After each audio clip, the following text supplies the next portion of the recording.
that could be a thing that's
Good evening, everybody. Welcome to the Planning Board.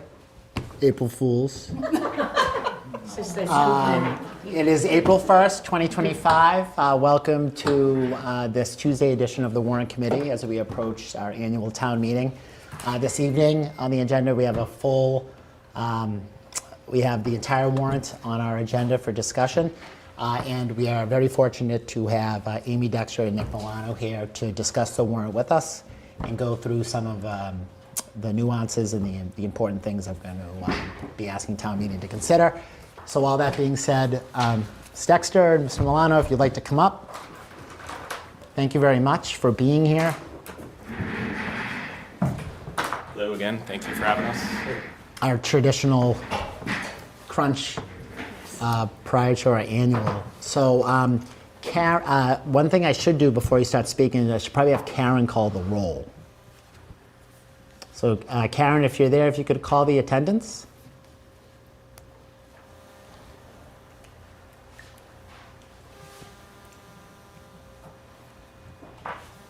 Sorry about that. Yes, I can. Hang on. We have Tom Caldwell, Steve Rhines, Lori Connolly, Liz Dillon, Jay Fundling, Allison Gagnon, Andrew Coe, Macy Lee, Peter Mon, Brian McGuire, Ron Sia, and Judy Steele. You have a quorum. And Allison, if you could accept the invitation to become a panelist, you can speak and vote. Thank you, Karen. Again, thank you everyone for being here. So Karen, if you could you push the draft warrant up on the screen for us, starting with the article, Sure. Article 1? Sure, just a minute.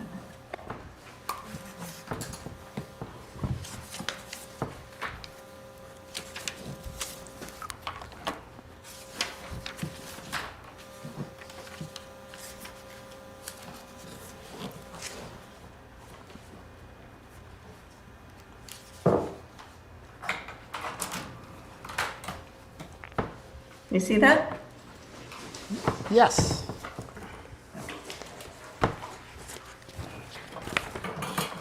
She emailed it to us today, right? Or yesterday? Yes. So if everyone on the committee can just pull up your copy.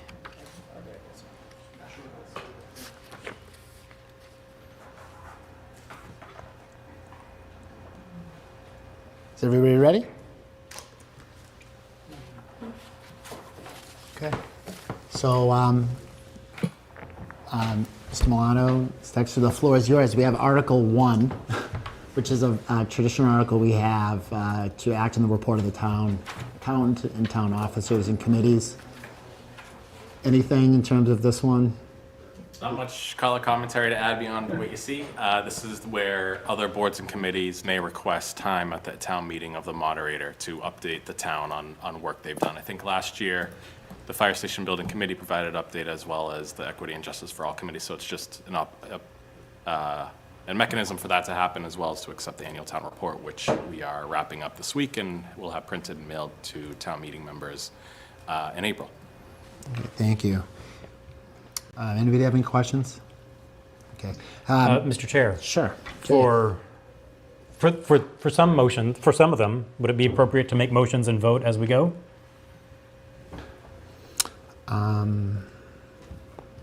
I realize saying for some of them is a very subjective, tricky thing to say, but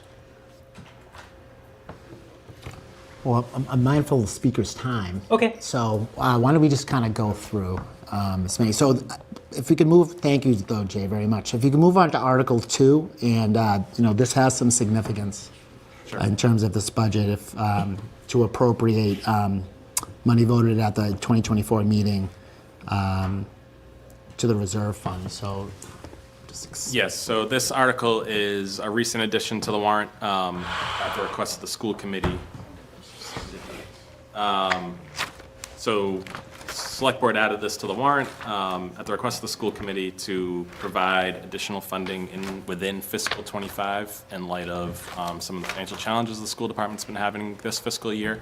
The warrant, or the article, would put the money into the reserve fund, which is under the control of this committee, for approval for transfers out of, and we would anticipate the school committee would come before this committee at some time in June, most likely to request a transfer out of it. I will note that the school committee's original request was $1 million in free cash. The select board felt more comfortable with a $700,000 number, which more accurately reflected the school department's projection as of right now is where they expect their fiscal 25 deficit to land. So if approved, this would appropriate free cash into the fiscal 25 reserve fund, so for this current fiscal year, under the control of this committee for extraordinary unanticipated costs. Okay. Any questions, committee? Okay, thank you. Just on to Article 3, the treasurer's article. Yes, this is a typical annual renewal in terms of allowing us to keep deposits at banks and the arrangements accordingly. Okay, and one of our more traditional ones. No questions, I take it. So this is I Article... had a question on the last one. Sure, Allison. So the free cash, once appropriated, can that free cash be spent for is this for special education or is this for anything, any position? This article would put it into the reserve fund, which is an account allowed under Mass General laws. That's under the control of the Finance Committee of a town, and in this case, the Warrant Committee. And I think the statutory language is extraordinary or unanticipated costs. It could be for any department, really. Typically, we'll come down and request some year-end transfers out of this fund, whether it's snow and ice for the DPW or just unexpected costs in other departments. So it's available to any department of the town upon approval of this committee for those extraordinary or unanticipated costs. I'm sorry, can I follow? So you said for any department, but I thought it was for the deficit for the schools. I'm confused. The school committee requested it for that purpose, but they said rather than appropriate it directly into our budget, we would be happy to have it appropriated into the reserve fund, and then we will come to the warrant committee to explain the request for the transfer. So yes, the school department would be interested in coming down and requesting the transfer out, but at this time, their request is merely to have the funding available in fiscal 25 if needed, and if it's needed, they'll submit a request to the warrant committee to transfer it out.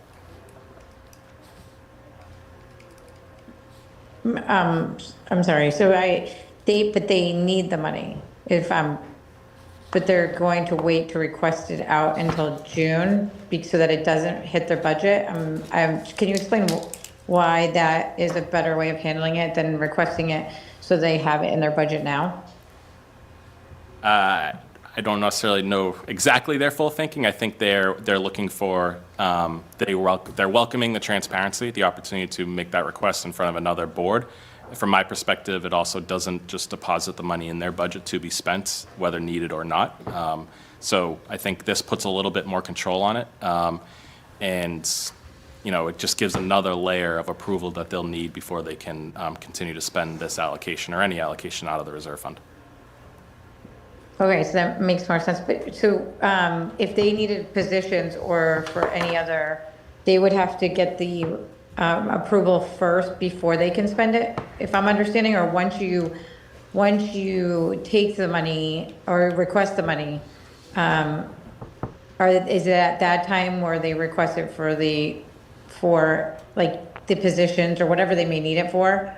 They have to do that prior, correct? Yes, they should request the funding before their budget is in deficit, if that's the question. Okay, yeah, I think so. I mean, it's confusing that the funds would be spent and then they would come back and ask for the appropriation of the amount they need because they would have already been spent. So my understanding then is that they would have to go prior before. I mean, I would assume the language makes it clear that if they needed the money, it would need to be appropriated before they spend it. Yes, I think that's right. I don't know what their game plan would be in terms of timeline, but we can follow up with the school committee on that piece. Okay, I just wanted to make sure, because I know that they're already in a deficit to get through the year, so I'm just trying to, and they need the free cash, so I'm just at a lack of understanding of if it's because of the override, or if is it because, they need the money from the free cash, that's why they went up to go request it, so that's why I'm just confused on the process. It's only for this fiscal year. It has nothing to do with next budget year or the override. It's within the fiscal year 2025, which is our current budget year.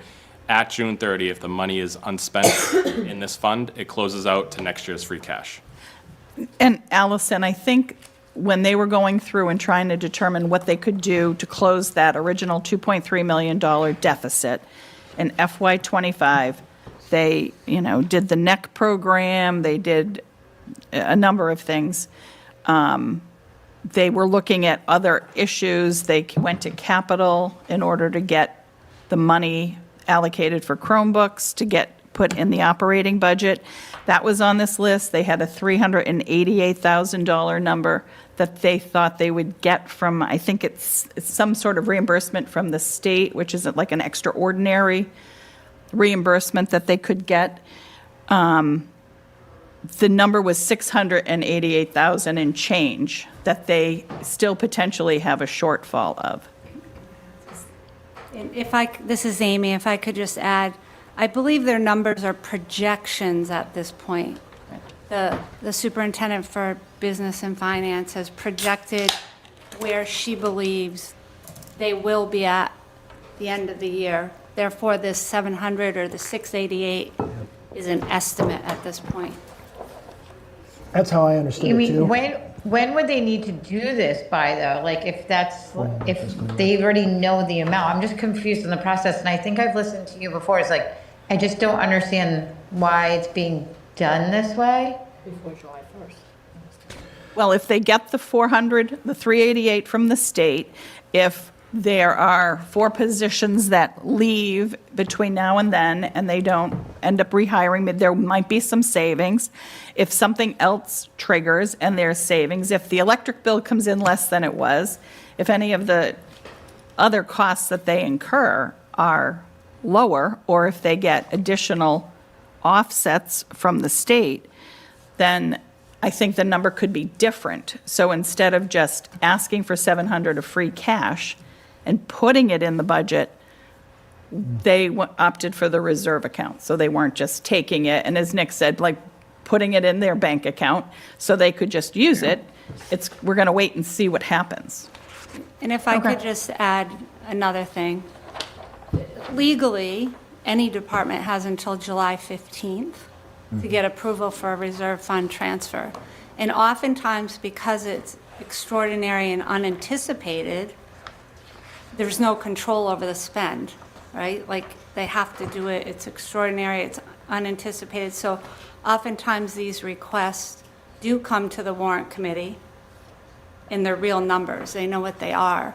And I believe the reason why they suggested it go into the reserve fund rather than their budget is because they do understand that the public is, kind of, some people have expressed concerns. So to Nick's point, it's more transparent. There's some control over it, whereas the warrant committee will have to vet it and decide if it's extraordinary and unanticipated and if it's approved.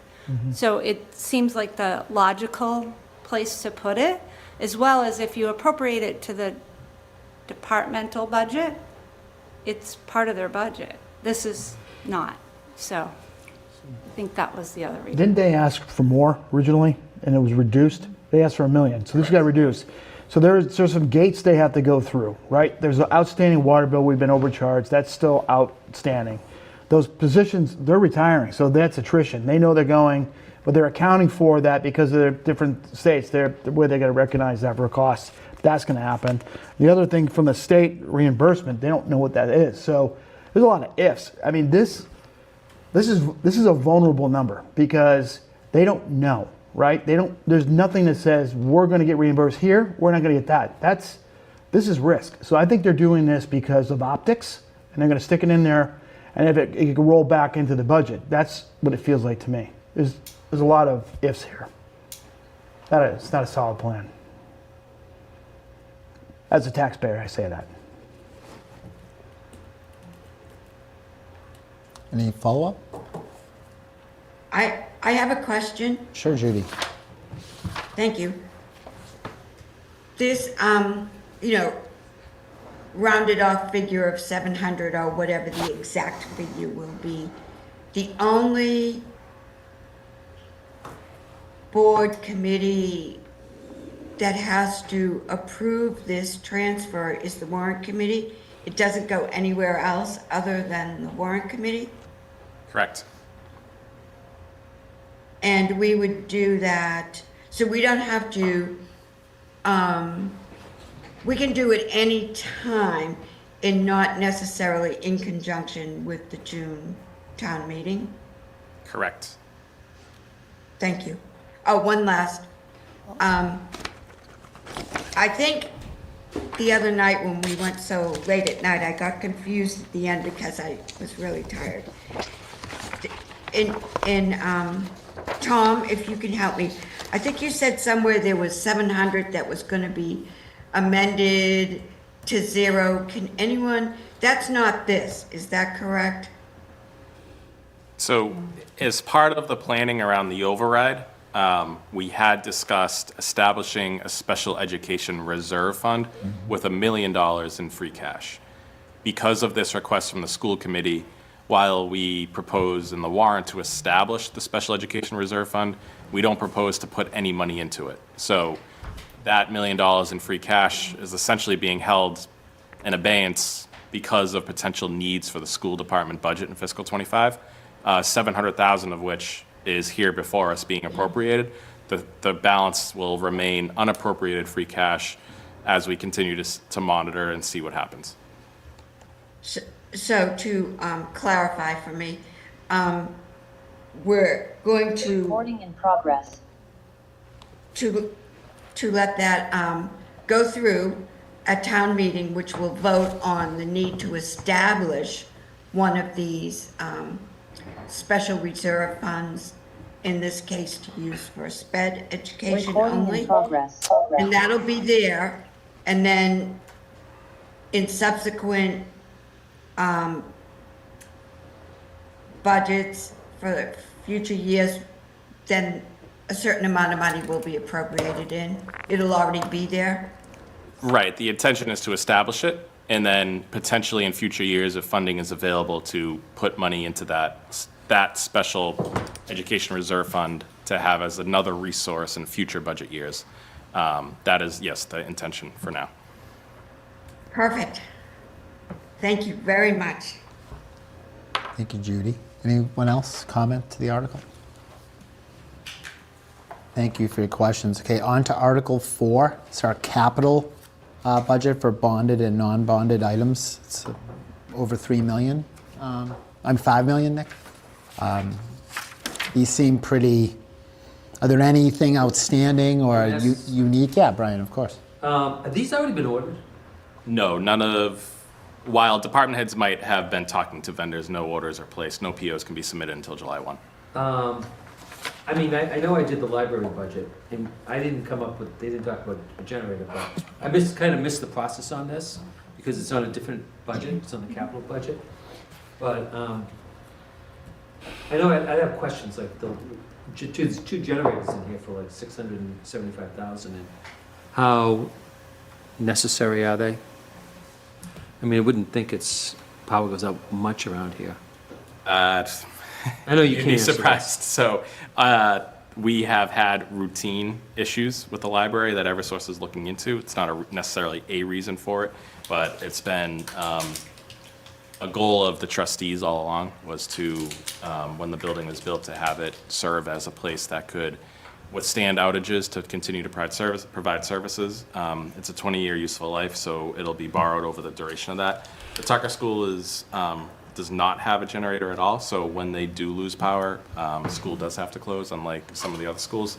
So Tucker and Glover are the two that are without generators at this point, so that is an investment into that facility to maintain it, again, in case of those Yeah. instances. Other than those two, the items here are largely replacements. Those are the two kind of new things in this year's capital budget. Vehicle replacements, the $1 million that we do in roads a year, regular improvements to the town and school facilities that we've been working on, keeping up with replacing the fire engines on that 5-year cycle that we try to stay on. So everything else is replacements. That caught your attention. Those are kind of the new investments that are included in this capital budget. So, I'd ask, on the fire engine, because I know that the chief was in here, I asked him, how many hours are on it and how many miles and hours, and he didn't know.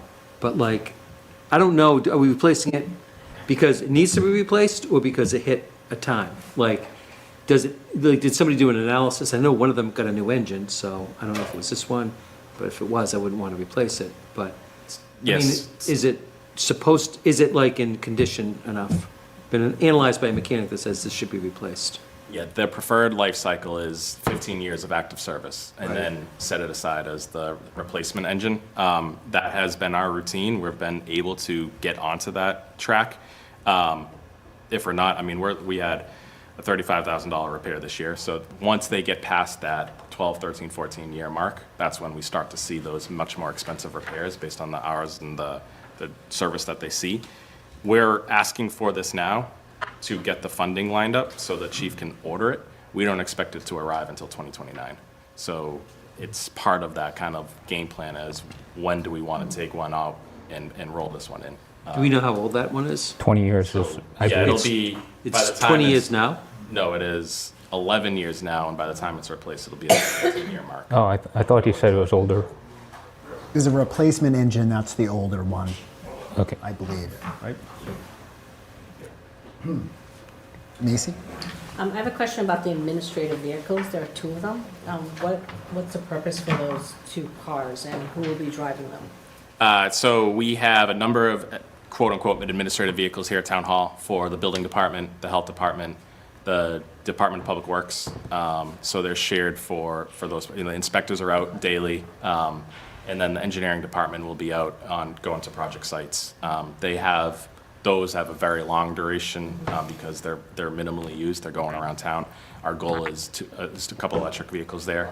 We have several Nissan Leafs already that provide that, just get driving around Milton. They don't go very far and aren't used a ton. So that's the purpose of those.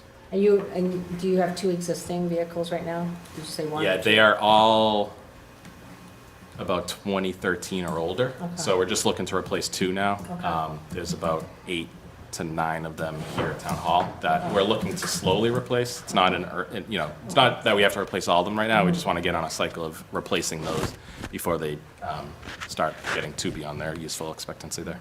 If they're not regularly used, do you know on top of your head what the mileage is on these 2, on the current cars? I would have it, and I can follow up with that. I just don't have it at the. Okay. I'm just curious as to whether the replacement is necessary at this point, especially given what you just said, that they're not used regularly, they're just used to do inspections, but the mileage. It's more about their age Right. and what they've been through, less so than their pure mileage, because they're, Okay. I think, I would have to pull these 2 specific off the top of my head, but we're talking about a fleet of town hall vehicles that, like I said, I think the youngest is 2013, and they're older from there.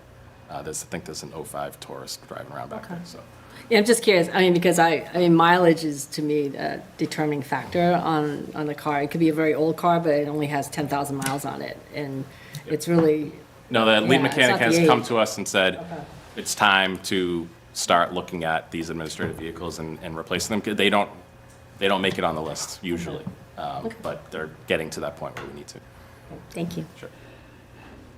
Andrew? Are we able to talk about non-bonded capital items Sure. right now? I've got a number of questions, starting with the bonded capital items. Phone system upgrades. I think in general, digging into town technology, I'd love to see them move away from purchasing 10-year capital equipment when there are a lot of viable options that you could basically convert to OpEx.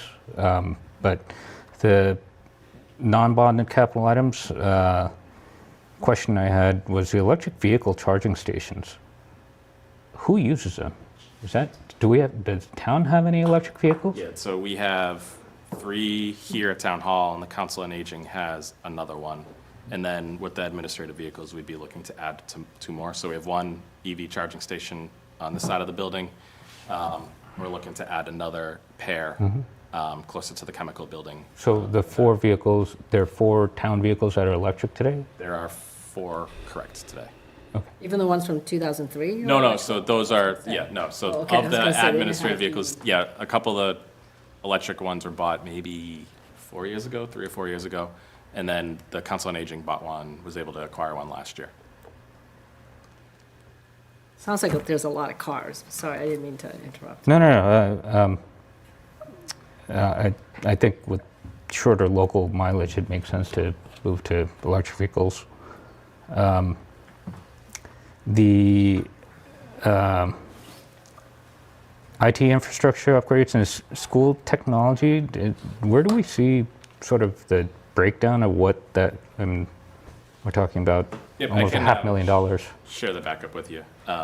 The school technology is user devices, primarily Chromebook replacements. On the town side, I'd have to pull up my notes from Capital. I just don't have them. And Nick, can I ask you a question about the chargers while you're digging that up? Yep. Can anybody in town use them, or? Really? Yeah, it's their charge point. It's a fee. You just swipe? But yeah, if you have an account, you can use it. You can sign up for an account with your phone. Sweet, Use I it. didn't know that. Okay. Thanks for asking that question. I was wondering whether the town was going to assume the electricity bill for No. these. Okay. You have to pay to use it. Liz? do you- What is this transit van for? That's the workers' van that at the Consolidated Facilities Department. It'll replace an older transit van. Okay. I was hoping it would be a van for the Council on Aging. I know they've been trying to get a van. They got an earmark through the state budget for Okay. a van. That's good. And then in the past, we've seen, I don't know if it was on this, I think it was this one and not the DPW specific, but in the past, I had seen a line item for traffic engineering and mitigation, traffic mitigation, and I don't see that on here. Yes, it was under bonded capital for, I think it was labeled, I don't know what it was labeled, it was $100,000. That appropriation hasn't been totally expended from this year, so we didn't move forward with an appropriation in fiscal '26 as we still have funding available out of okay. those prior appropriations in past years. Okay, thank you. Tom? While Nick's digging up, I did have some other questions. I think going back to previous discussions that we had, and also discussion that I had with Rob Mallett, and I think one of the things that I'd love the town see do is move away from having capital equipment, IT equipment, and move stuff into the clouds for a lot of different reasons. One, you don't have to manage the equipment, you don't have to power the equipment, you don't have to keep it cool. There's a lot more resiliency behind it. And the other thing that specific to your department is I'd love to see a plan to either start putting away money or budget money to get invest in systems that allow us to have a little bit more insight into the town accounting system, to give us more visibility, real-time information that'll help us sort of parse through,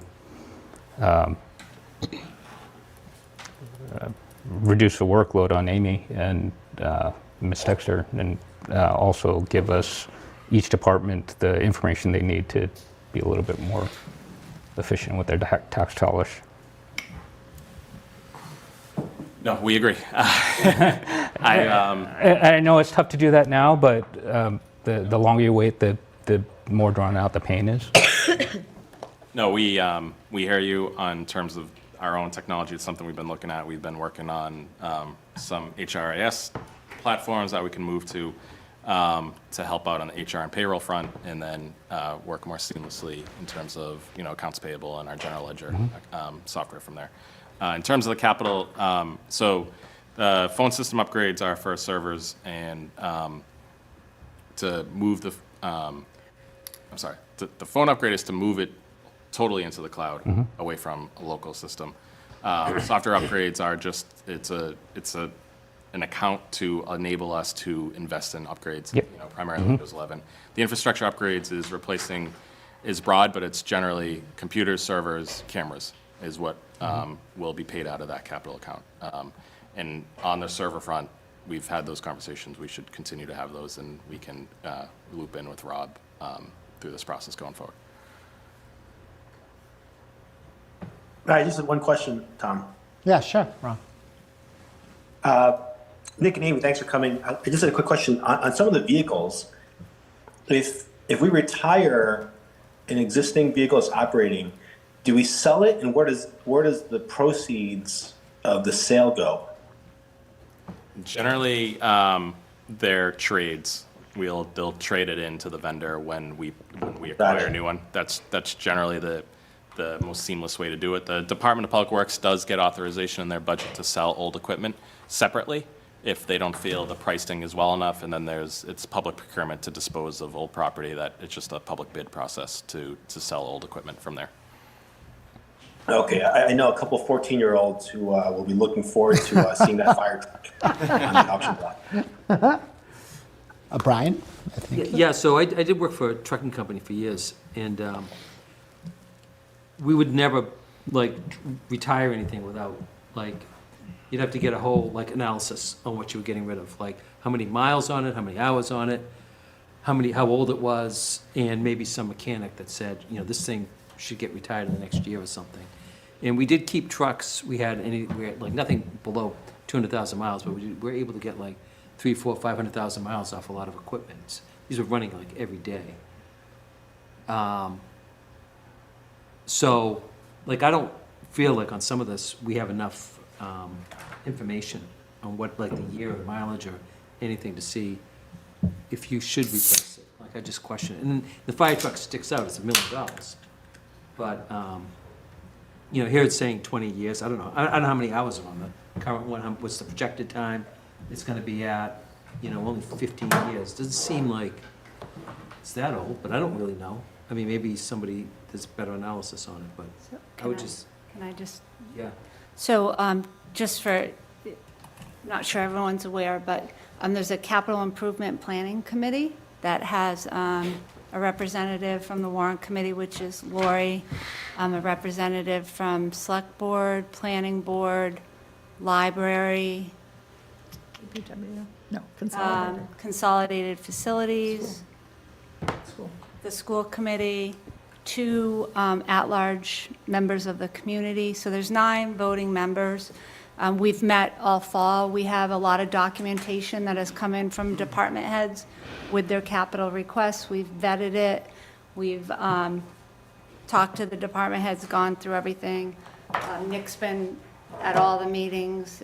We've done projections on the debt service and what it would do to the debt service budget. So if you're interested in seeing any of that, I have all of that. I don't have it with me right now, but I could give you access to. No, I'd be that curious stuff. on the equipment. What It's it all was, triaged by the lead mechanic in terms of, based on his experience with the vehicles, the wear and tear that they are under, what needs to be replaced and when. And we're not, there was a lot more that they would ask for that is being funded. So we're just, what floats up to the top is what is from them. The biggest priorities based on what they're seeing is where money is being spent on vehicles, which vehicles will add the most leverage to what they need to get done. The administrative vehicles, I pulled up the years, so 09 and 2010 are those 2 vehicles. So they're in a place where we're putting money into them on a regular basis. Which ones did you say? The administrative vehicles. Yeah. So it's in 2010 Ford Escape, a 2009 Ford Fusion. So they're at a place where they're costing money on a regular basis. So we're looking to move away from those, and the rest of the vehicles are triage based on where Charlie Colligan and his team down at the garage are identifying where we're putting money into vehicles where it's time for a replacement and time to request that replacement. So that's the analysis that DPW goes through to generate their list, and then it's vetted by the capital committee from there. Yeah, I'd be curious. And the list to is a see lot that. longer. Yeah. I'd just be curious to see the information on these that they're saying they're trading in. Could I make a comment Sure, on Judy. a vehicle? Thank you. At the Board of Health last year, they had a vehicle and they went out to do an inspection. They put the gear into drive and the car went backwards. And so they tried it a couple of times and it was still doing that, and they brought DPW down and it was still doing that. So just as an example of when vehicles that really don't leave the town borders time out. And so they had no vehicle. It had to be pulled, and they had to share another vehicle that was EV, and sometimes when they had to go out, someone didn't put it on charge. And so it gets complicated down there, and if I hadn't been with the Board of Health on reviewing their budget, I don't think I would have known about that. But just a little, and it was an old vehicle. And just things happen, I think. Thank you. Thank you, Judy. Any other comments on the capital? Article 4? Just on the generators, would you know why they think they need generators? Do they need them? I think from the standpoint, like what Nick was saying, all the schools should actually probably have generators. And I remember last year, we did not, we ended up not getting the tuck, did we? We didn't Not do- any of them. Any of Yeah, them, right. They've we been on pulled the it list for years. for years and years. The and then- request has been rolled over year after year after year. And the feeling was that, like, the schools should have generators because we don't want to shut down the schools. The library, again, has been on the list forever to be able to keep the building running in the case of, power going out. However, also know, as Nick was saying, that that area in town, the power goes out constantly, like daily. And it's a quick surge because it happens across the street where I work. It's crazy. I wouldn't say it's not a critical facility that absolutely needs one. It's a nice to have. It'd be a nice, backup for that building. I wouldn't classify it as an absolute dire need, but I think we've been able to work in with the debt schedule to accommodate that request that the trustees have been making for a number of years. And they've talked in the past about supporting some of the cost as well. So a generator, then you need I can't remember what they're called. If it just flicks on and off, like if everything goes down, then the generator gets it back up, but there's a unit that they need to keep it like going. I can't Transfer switch? What? Transfer switch? No. Transform? But it keeps the power steady in case, and they usually stay on for like an hour. Yeah, and this is the total project cost to install it, have it operational as it needs to be. It's not just the piece of equipment, it's the generator project, I think would be a better, more elaborate description. Right. I'll think of it. Yeah, I don't know, it just didn't seem a need, but. Peter? So is there will be the Glover School be the only school without a generator After this, yeah. after this? So school versus the library versus the school, was that a conversation that was had? The committee felt doing 1 and 1 this year, and then we'll see where the requests line up for next year about the next school. Okay. Anything else? Capital? Okay. If we could move on to Article 5. This is a select board appropriation for our yearly audit. And I know the number's gone up a little bit. But that's a very typical thing we see every year. Is there any, Want to take it? if you, So. it did bump a little, and I know, Right, Or so this 10,000. is, the firm that we originally had was Powers and Sullivan. The town has had them for quite a long time. We've gone out to bid in the past, decided to stay with them, change up the audit team. They've since been merged and then merged again. So they're a different firm now, but around the time of that first merge, which happened about a year ago, we went out and got some quotes from other firms, and they were honoring the current pricing, which you see here, which is significantly less than the other quotes that we received from some of the other firms. So we signed a 3-year contract with them, and the third year is the audit for fiscal '26, which is paid in fiscal '27. So we'll be looking to go out and, get some additional quotes or bids, probably not this summer, but the summer after, and reevaluate that. But it is expected that that price, when we do that, will probably go up significantly from what we've seen when we went out to bid on this. Can you clarify, did you say we changed auditors, but they honored the old contract, or we stayed at the same? They merged, Yeah? and they wanted us to sign that we were going to stay Okay. with the new firm. We said we're going to go out and get pricing to make sure we would like you to give us a quote, what they're going to charge us for 3 years if we do that. And we went out to, I emailed several different firms, probably 7, maybe got three or 4 quotes back. And they were all at least 20,000 higher Okay. in this bid. So we decided at that time, it was best to stay with them because of where we were in the year, and that we would reevaluate. And that's something that the audit committee will take under review Thank you. probably a year from now. And then the OPEB valuation is some procedures to, Jay can probably explain it better than I can, to do the valuation that the auditors use in the financial statements, and it's only required, the full-blown one is only required every other year. That's why you see it go from 10,000 to 0 to 10,000.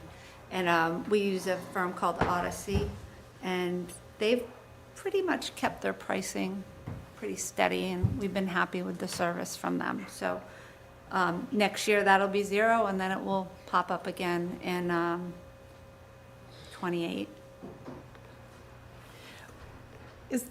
I'm sorry. Is the school audit part of this as well, or is this just the town? It's everything. That was my question. Because that came up with the school where they audited, but they didn't seem like they were. Yeah, so this includes the audit of the town's financial statements, which includes looking at the books and records for both town and school accounts. It includes an audit of the school's annual, what does she call it, year-end report, which is filed with DESI. They audit that and review that. It covers some procedures on the Milton contributory retirement system. We get an additional report on that. So there's a lot of things that go in it, and this is the total cost for all of those. So there was, at the school meeting, one of the things that's supposed to audit is how they budget and what they're budgeting. And they didn't properly audit it last time. They said they were doing it correctly, but it didn't come out. But they weren't. Say that again? They don't audit how they budget. Yeah, That's it's not what it's in there. It's one of Powers- the questions. The report in the school committee asks about if they're budgeting. To the auditors? I believe, isn't that a DESI report? I don't believe it's from our audit report. I believe it was a DESI report on the town, on the school Because finances. DESI also comes in and looks at, Yeah, Department of Elementary and Secondary Education. Nick, I thought it was separate. I thought there was a separate budget for the schools to go deep, like a forensic dive into their budget from this, right? Was this like, this was top level, but they don't go deep into everything in the schools, right? That's not how I understood it. they don't, They do sampling. Right. So they're not going, the only thing they really, I don't like the term deep dive, because Well, they would- yeah. they're not, it's not a forensic audit. That's what I mean. It's not a forensic audit, it's a financial statement audit. They look at the processes, the procedures, they look, you know, they'll take sample transactions and they'll ask for backup and make sure that everything is done within Mass General laws and GASB. The other thing that they do is they issue a statement of federal awards, and they have to audit in detail any federal award that the town or schools receive over $500,000, I believe. And the majority of that report is schools. So they're doing a pretty good dive into the federal funding, which is where like they have to spend within the guidelines of those grants. Like Medicaid, would that be one, or like the lunch reimbursement? School lunch is definitely one. The ARPA's on there. There's different ones. I don't know all of them offhand because they mainly deal with the school finance people on that. It would be awesome to do a root cause analysis, deep dive, like a forensic budget into their schools. I think that would be something we should consider, given the 3-year run of the budget challenges, right?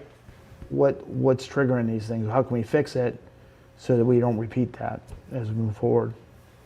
I think. So I can say in the financial statement, the financial statements for fiscal '24 were just issued yesterday, and it was a clean opinion, a non-qualified opinion, and they didn't have any, they didn't know any significant deficiencies that would require mention in a management letter.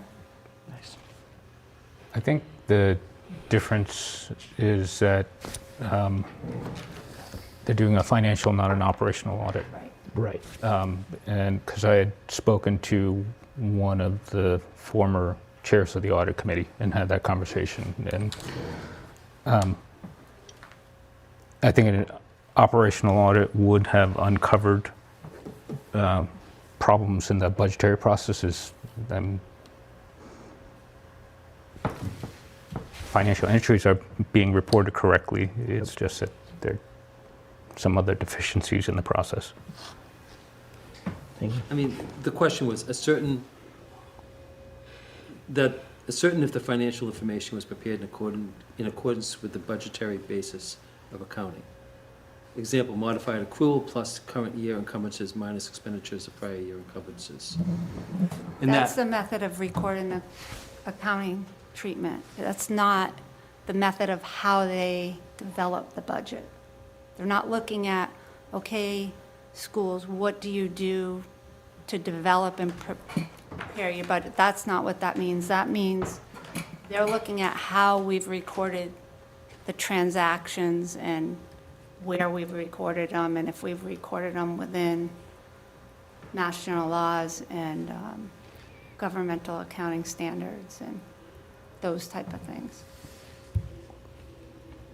They are not, I tell you, they are not sitting down and saying, how did you come up with this line item for special ed, or how did you develop? They're looking at the spend and that it's reported properly. Yeah. And I don't know, maybe I it's- don't understand it properly. But they says agreed upon procedures, obtain copies of current and prior year accounting ledger reports. With the school department general fund expenditures, including any outstanding encumbrances, and determine that the total expenditures reported on Schedule 1 of the end of the year consisted of current year expenditures and encumbrances less prior year encumbrances. Is that are you reading that from something from, From Powers and whatever they're that's auditing. our auditor, so. Yeah. Yeah.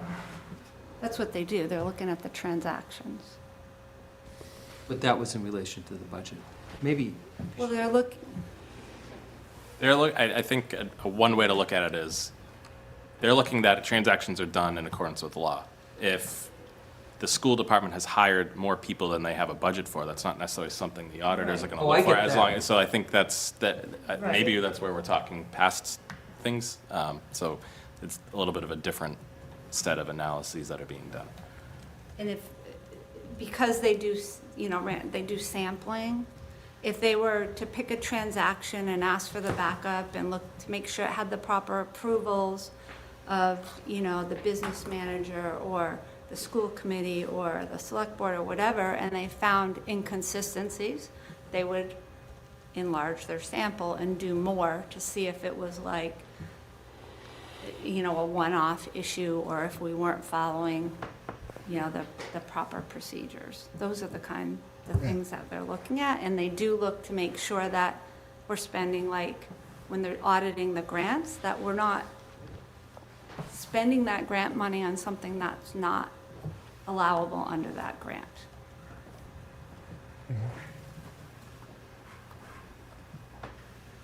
Any questions? Liz? Maybe this is sort of speculative, but do you know how much a forensic audit would cost? I do not, but I would guess it would be at least somewhere in that ballpark, if not more. In the ballpark of what, I'm sorry? Of the same? Probably somewhere around 50 to 100,000, but I never had one done. Wasn't Brookline, I feel like they there's. had an estimate they of were- 45 or 50? I thought it was 75, but I don't know what that was looking at. Brockton did one, right? Brockton also? Yeah, I'm not, I have no idea what it would cost, and somebody would have to really define What was the what we're question? looking for and what the Front row. How procedures much are would it gonna cost be. for a forensic audit? Forensic. Yeah. Because that kind of a loaded question, right? So. Oh, yeah, the more you're looking for, the more it's gonna cost. Right, Well, but I think you need to know what you're looking for. Yeah. yeah. You just don't say, can you come do a So we'd need forensic like a audit? scope of services of what our definition of a forensic audit would be and what procedures we'd be looking for them to do.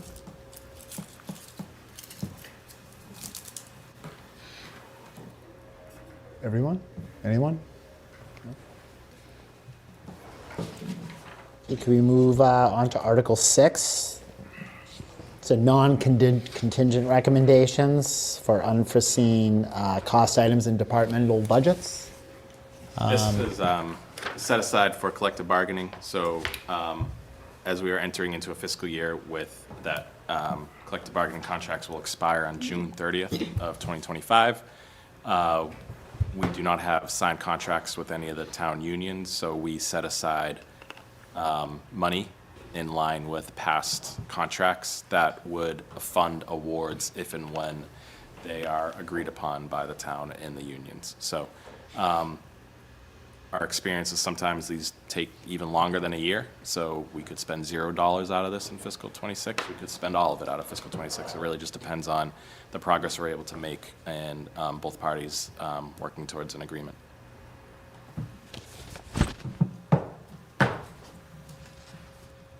And Nick, which unions are they? So all of the ones on the town side, there are 7. So police department has a superior officers, which is sergeants and lieutenants, and then a patrol officers, which is the patrolmen. Firefighters have 1 contract for firefighter, lieutenant, captain, and deputy chief.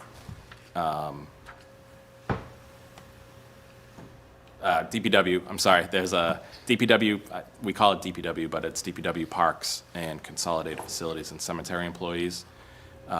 There is a union for the managers, so Milton Professional Managers Association, which is kind of a catch-all. It's got department heads, assistant department heads, dispatchers, local inspectors, so it's a little bit of everybody. And then there's a clerical union, it's just the reference title for it, so that's like the administrative assistant staff. I think that's everybody, right? Library? Yes. Oh, I'm sorry, library, yes. The library employees, other than the library director, are in one bargaining unit. So I'm sorry, Nick, the police have 2, firefighters have 1, the DPW Consolidated Facilities have 1, the clerical union 1, and the library 1? And then managers, And managers. 7 altogether. Thank you. They are all in the same cycle, so they are all up June 30th. Do you know the total amount of the payroll for the town? Including everything? You don't have it off the top of your head, that's okay. Never mind. Sure, we do somewhere. In the workers' comp audit. No, if it's not handy, don't worry. I'll get Another it. time, that's fine. Or just town departments? Or town and schools? Town and schools. Jay Funling has a question, Nick. When you reach out. This might be the first one we've seen tonight that has the non-contingent recommendation and contingent recommendation. Can you explain what we're looking at? Yes. So normally, the way not normally, typically in Milton, the town meeting has occurred before an override question. So in that case, town meeting would be voting, one budget that would pass without an override and a second budget that would pass if the override is subsequently approved. Where the ballot question is happening before town meeting, we will know the outcome by the time we get to town meeting, but we won't know the outcome when we're writing the warrant. So we've repeated that contingent, non-contingent language, since as we sit today, it is contingent upon that ballot question. So the non-contingent column, and you'll see it repeated in other places, is the no override budget. The contingent column is what is going to be the incremental increase if the override is approved by voters. So that's the two differences there. So the non-contingent recommendation in this case, it's 562, 640. That'll get approved if town meeting approves the budget. If at the ballot, the override is approved and town meeting approves this article, it'll be a total appropriation of $590,000. And the difference is just that some positions on the town side are included in the override if they may not be funded. So we revised the projection downwards to account for positions that are caught up potentially in the override. And so Nick, the amount is, relies on the amount of employees. Correct. So we take, all the funded positions as they exist and then do an analysis based on what we expect the bargaining agreements might come out to be. Can I ask you a question? Thanks for asking this question, Jay, because I didn't understand that. So are these the numbers if the override doesn't pass as well, or is this If the override doesn't pass, it's the non-contingent column. non-contingent? So make sure I'm looking at the same table. Okay, thank you. So you'll add those two together if the override does pass. Otherwise, it's the base amount. Thank you. Sure. Any other questions? Okay, moving on. Employee benefits, Article 7. Can we not move on? I'm sorry. Oh, Sorry. So if we appropriate whichever number, 562 or 590, and the contracts aren't resolved within the year, does this money go into an account because it was already appropriated to save it? Use it later? I actually have a budget called wage set aside, and as the contracts settle, we calculate the real amount per department and we transfer it from the set aside to the actual departmental budget. But if on June 30th, we've signed 0 contracts and we have spent $0 out of this, next year's budget will reflect 2 years worth of a set aside, not just one. So this would close to free cash at year end. Okay, that's what I was, A whole year from now. correct, yeah, no, I was thinking we just had it in the bank. And last year, the $1,020,000 last year was because the manager's contract and the firefighter's contract was outstanding when we were going to town meeting. They had just been approved right around then, so we hadn't yet been able to zero out the wage set aside for the warrant and put it in the departmental budgets because that's how long it took, and that was, within the last months going into their final year. So we just signed with firefighters and managers a year ago, and their contract's up now. So sometimes these can take a while. Years, it appears. So Article 7 is employee benefits. We've made a couple of changes to this article. And we've eliminated 2 other articles. Unemployment used to be its standalone article, and the OPEB trust used to be a standalone article. Since they're in the catch-all of employee benefits, we've rolled them into the employee benefits article. It's a question Jay's had a couple of years running, so we moved slow, but we got there in the end. So unemployment is cost of unemployment claims the town pays directly. Retirement is a contribution to the Milton retirement system in accordance with their funding schedule that they approved last year. The Milton retirement system is fully funded right now, so that's the cost of expected future benefits of current employees. The OPEB trust is, OPEB is other post-employment benefits, which is primarily health insurance for retirees. It's a cost we bear, as there is a benefit if you retire from the town for health insurance coverage.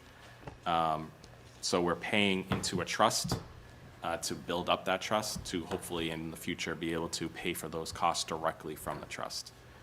The last item is a catch-all for group insurances, which is the Medicare tax that the town pays on a per employee basis like any other private employer, and then predominantly health insurance coverage for active and retirees. In the comment down below, we've broken out and with more detail the breakdown between active plans, retiree plans, and how that group insurance number is pulled together.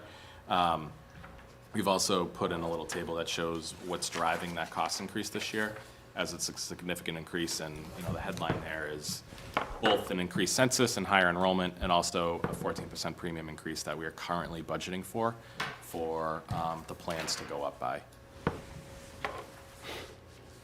And I just should note, so town and school employees, if you don't have a teacher's license, you're eligible for Milton retirement system, so you're included in the retirement allocation.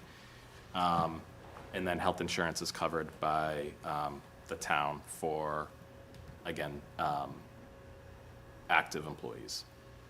And retired teachers go into retired teachers' health insurance, but if you're a teacher in Milton presently, you're getting health insurance through that. So that's for both town and school health insurance coverages.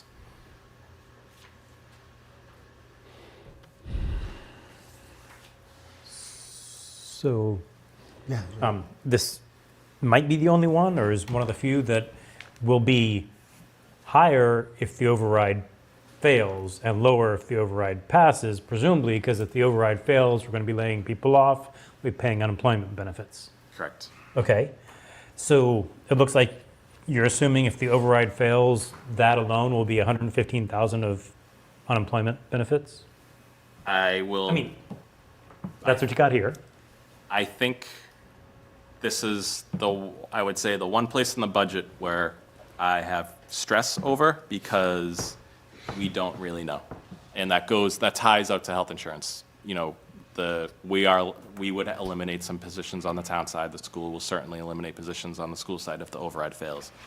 What that translates to in terms of how many employees who have health insurance today, we don't really know. We know the positions that have been identified, but in terms of the school union, that those teachers have tenure rights, and there might be bumping where a position is eliminated, but the person in that position has rights and seniority rights, so they're able to bump out a person with lower tenure. So we ultimately don't know how that's going to shake out, so it's brought in a little bit of trickiness in terms of forecasting where these budgets will land.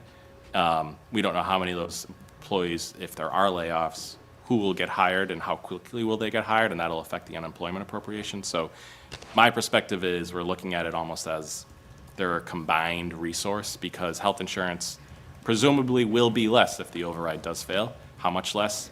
Question mark.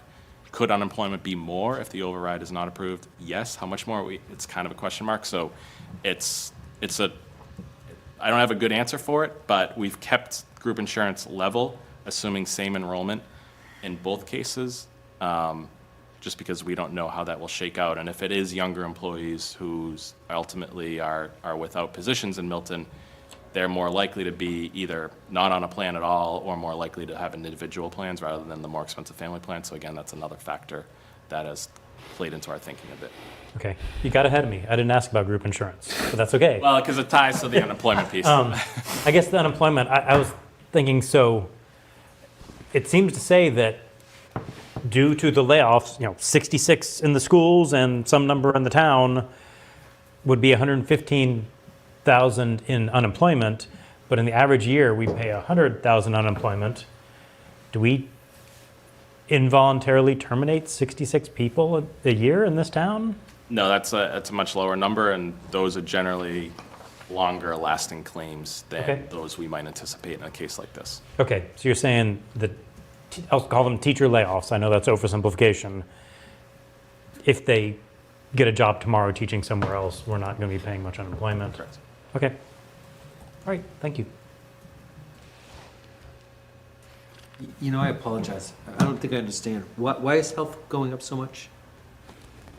So there's several different factors. There are more people on our plans than have been historically. And if you look down to this table on the top and the bottom of the next page, so this just breaks out that increase. The premium increase, more people on the plans, and then there were 2 uses of one-time monies in the fiscal '25 budget that artificially lowered last year's appropriation. So if last year's appropriation was artificially low by about, what is that, $850,000, before we do anything else in fiscal '26, we have to put that $850,000 back in because we used a premium holiday, a one-period premium holiday, and some federal funding to offset our health insurance costs last year. And then on top of that, now there's 20 more people on family plans, that's expensive, and we're faced with that significant premium increase year over year. Are you anticipating more people next year? Right now, there is a reserve for fluctuations.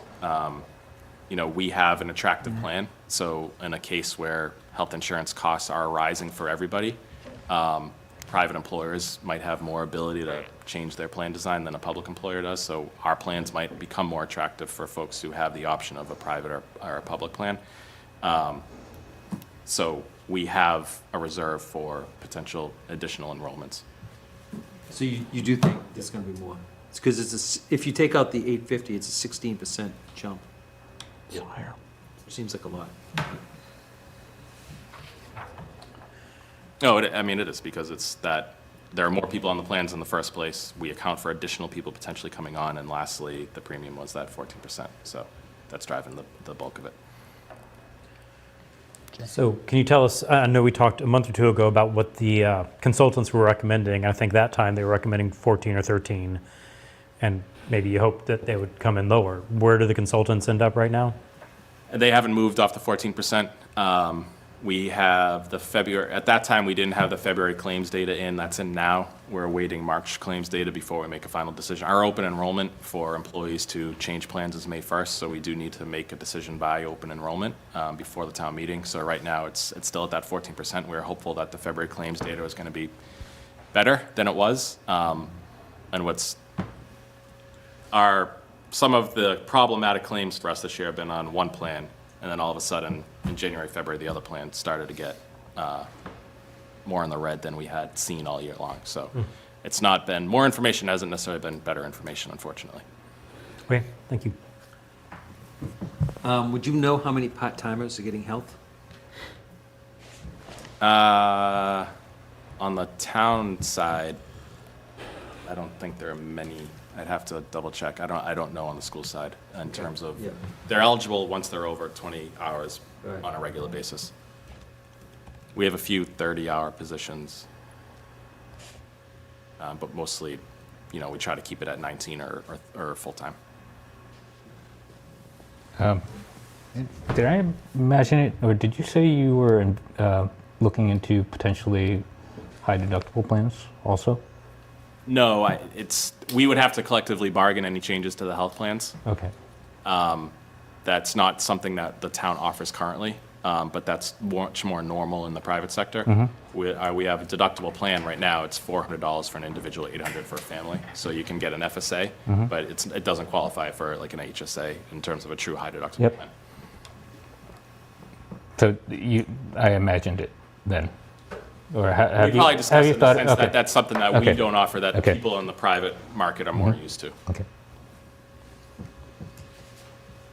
And if you did offer one, would the town be able to entice people into that by funding a HSA? Is the town able? Yeah, we just as a private employer we could do a match. Municipality could? Okay. Yeah. And typically, I think when I've seen them, they've been rolled out at a higher match in the first couple of years and then and decrease from there. In a prior community, we offered one, and we had a handful of people sign up for it. It was in addition to the 2 other base plans, and it just wasn't super attractive at that time.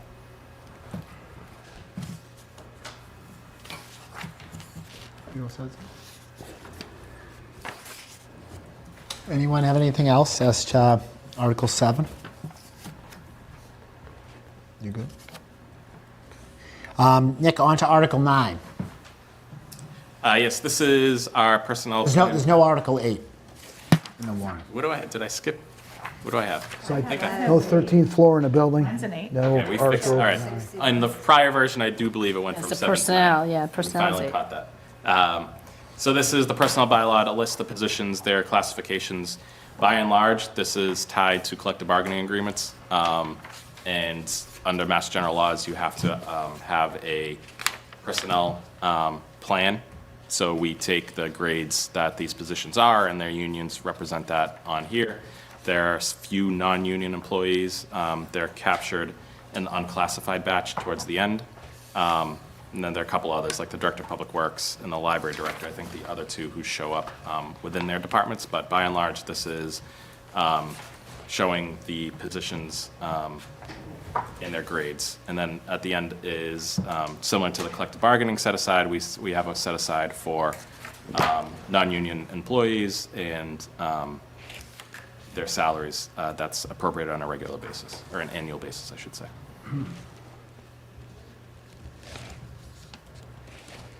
Any questions on the wage adjustments? Okay. On to the next article. Public safety. Yes, this is public safety, so it's inspectional services, fire, our emergency management folks, and auxiliary police and fire, and then police. I know you had Chief King and Chief Madden in last week. We did plug in the comments, provided some updates on the comment, and this is where we're starting to see the non-contingent, contingent show up. So for fire and police, they would all both be affected on both salaries and wages and general expenses based on the outcome of the override. Nick, can I ask you a question? As to the failure of the override vote, the fire department, that was two positions they were going to add? Was that? Yes, so both police and fire will have two positions unfunded through if the override were to fail. And those are new. Those are existing current. staff. Okay, that's what I wanted. There aren't employees in those positions at the present time. Yes. So that wouldn't lead to a layoff, but they would be positions that we would normally be going through the hiring process for at this right now. Thank you. Nick, can I ask a question? And I'm just trying to understand. If DPW, fire department, police department, they're performing within their budgets, right? Was it ever considered to not have them impacted by an override and have a straight schools override? Because they're the only area that seems to be struggling with making their budgets, and then these guys and gals are getting penalized. Was that ever discussed? No, I didn't look at it that way. I looked at it more of, in terms of the big picture on an override. So, what's the best way to say it? So I think our costs, I appreciate the comments. We try to live within our budget. We do the best we can.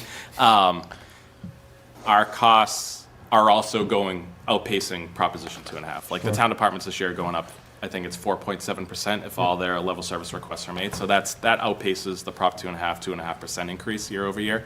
So I think we're all, to a degree, subject to these overrides. In addition, town employees are part of the health insurance budget, which is shooting up significantly, 14%, 15% increase year over year. So my perspective on it was that, and rather than try to figure out who gets more, who gets less, in a non-override situation, we both go back to zero, and then we add at the same percentage until the budget can't support it anymore. So what this is built on is that the town and school departments would go up 1.5% in a non-override scenario after the use of free cash and other things to mitigate those potential impacts. So all these town cuts amount to about $1,044,000, $1,045,000, and that represents taking our 4.5% increase down to a 1.5% increase year over year, and it's spread across a number of departments. Gotcha. Yeah, and 2.5 is below the inflationary rate anyway, right? So you're starting behind the 8 ball. I mean, I've seen as high as 9% in some cases. So I was curious. Thanks for the answer. Sure. Any questions as to this one? Okay.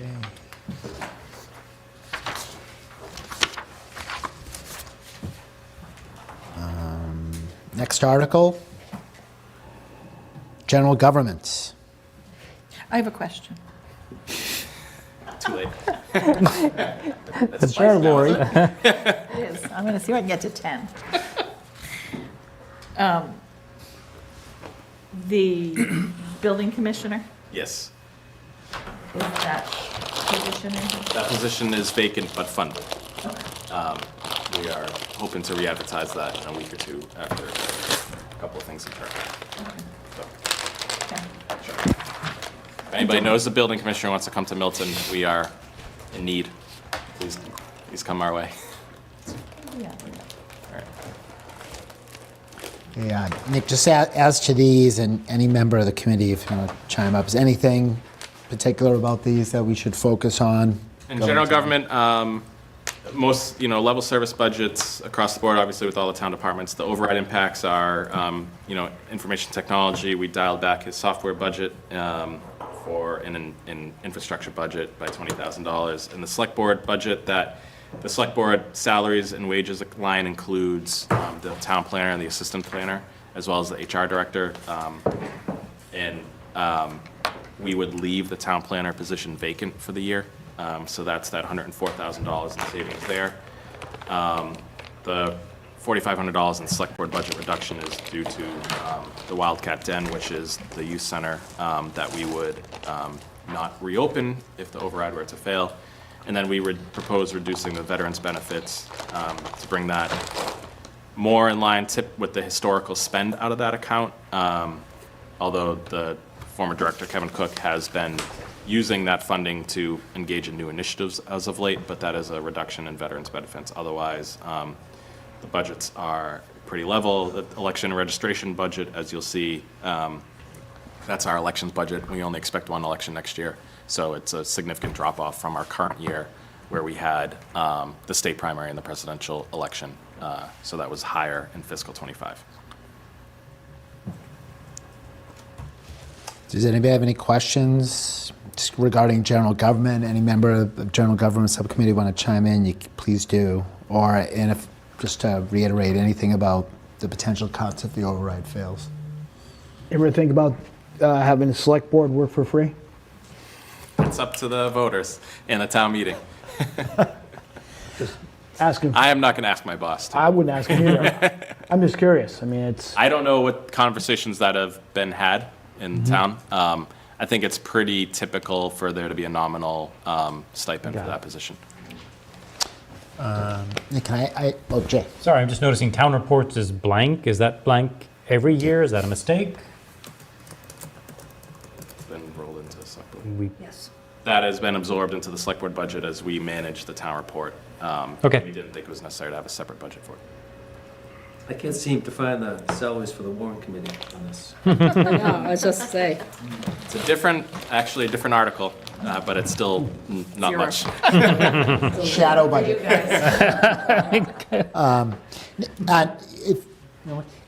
Nick, I just have and Amy, a question about the treasurer budget.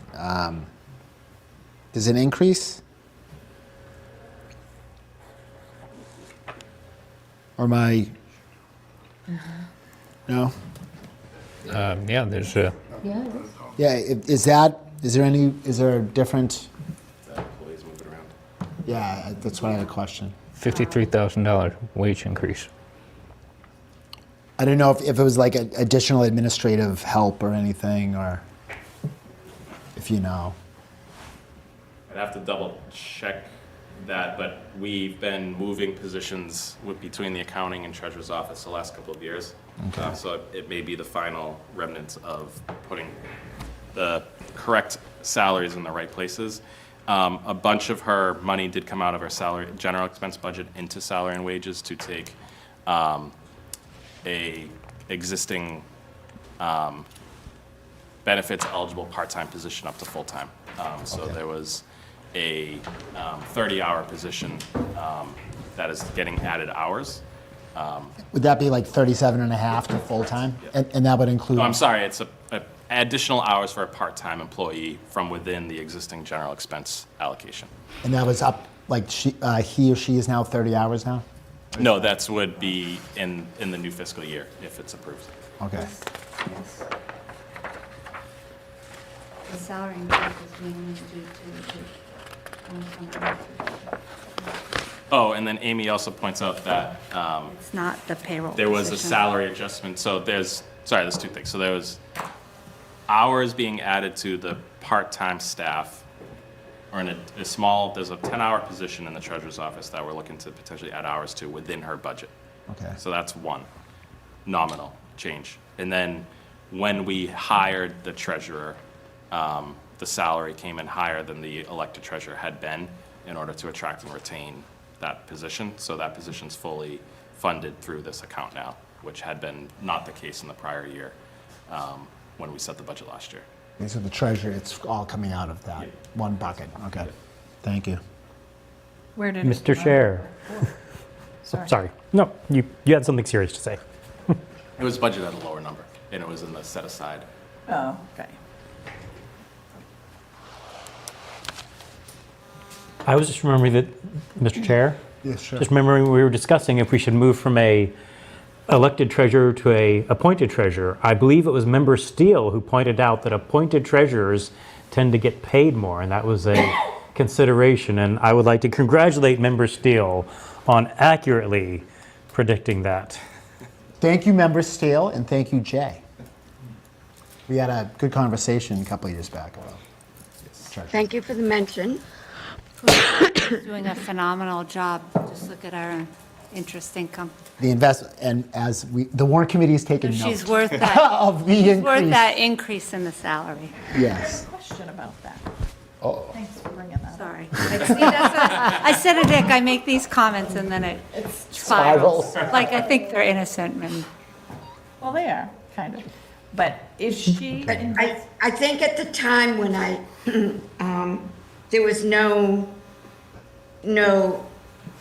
way to know who would be elected. So it wasn't if I could point out, it wasn't a personal, it was an objective opinion about how salaries would go, no matter who the individual was that had that position, period. And I have heard, She deserves it too. yeah, things around, talk around town that people are very satisfied when they go to the treasurer's office, so that's good. Thank you, Judy. So my question is she investing in different instruments than previously was investing? Like, how much of the increase in income that we've seen is because of the interest rate environment versus the vehicles that we're investing in? It's probably a question for her, but I do know that she manages the money on a weekly basis. And she's more looking at the cash flow and perhaps, right, has she started investing in CDs? Yeah, and planning Rather based than on just putting it in. knowing where cash flow demands are and when, putting money aside if it's not needed, moving it into, when it needs to be wired out, make it available then, but otherwise it's earning, maximizing the amount of time it's earning. But I should be happy to discuss Oh, further. yeah, I'll just stop by. Thank you.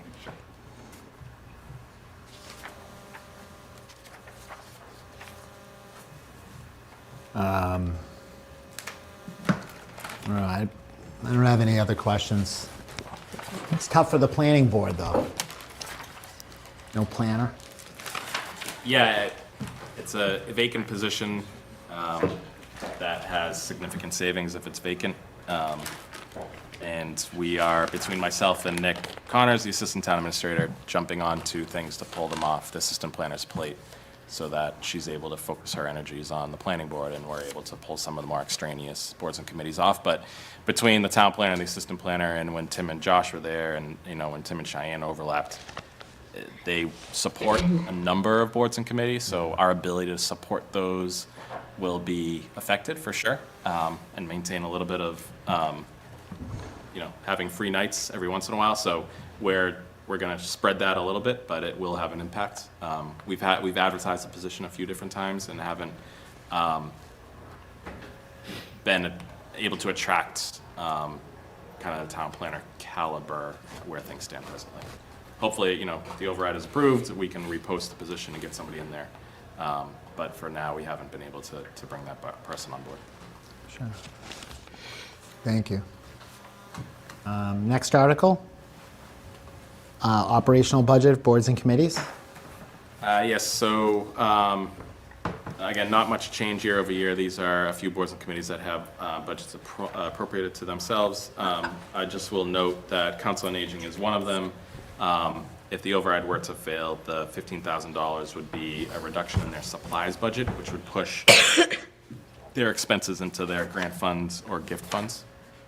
But that's that $15,000. And then I propose unfunding the Master Plan Implementation Committee if that were to be the case as well. And doesn't that sunset in like October? So in October it would end, so I expect that appropriation to in fiscal '27 likely be not needed anymore, but for '26 it may be in terms of, are they gonna recommend an update to the master plan? Will that require a cost? So I think there's a few last projects that would be potentially wrapped up in that for fiscal '26, and then that committee is supposed to sunset in October, so we're awaiting their recommendation. So wouldn't they not need as much since it's not a full year if it's sunsetting? Well, if it's an update to the master plan, it might be one project for that amount.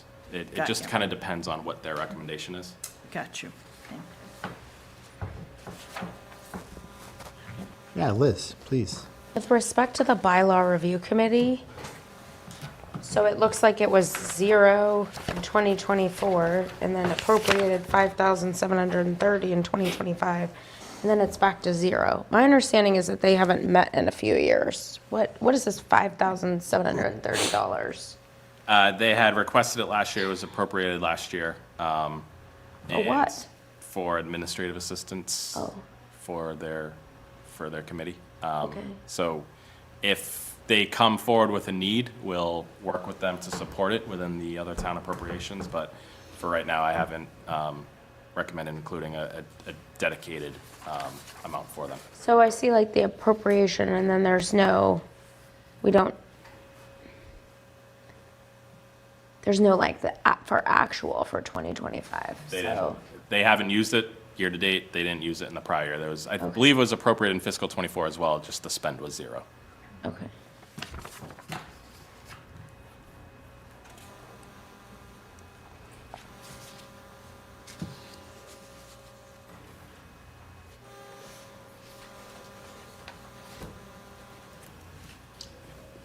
Everybody ready to move on? I don't know. Sure, take your time. So for B, for the Council on Aging for transportation, so I know that I had brought up the van before, so you said that they got money for that from the state.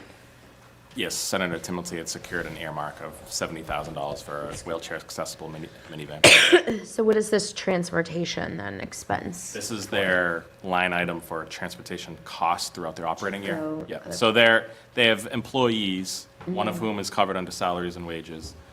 Several of the other part-time drivers are covered out of one of their state grants. And then the operating costs that are what you see here for transportation, whether it's fuel or cleaning and everything. Okay.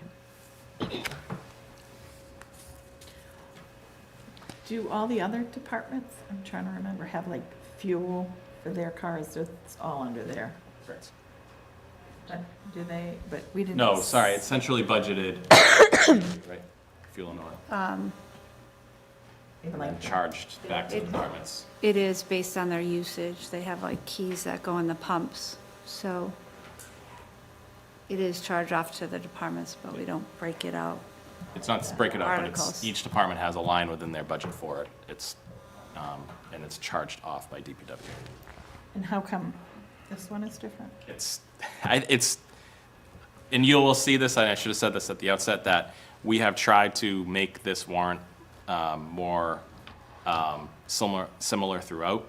And the Department of Revenue, when they did their financial management review of the town, said, when you're appropriating budgets, it should be a salary and wage line and a general expense line.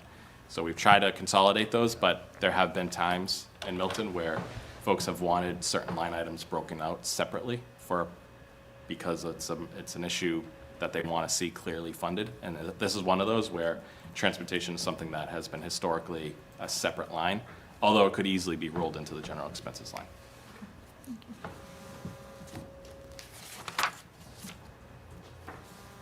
It just means if they spend $6,500, they have to come to the select board and the warrant committee for end of year transfer, because they can't go over that 6,000 without those two boards approving.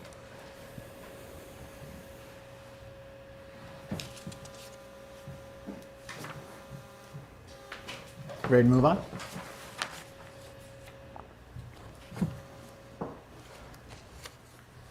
Next article, Public Works.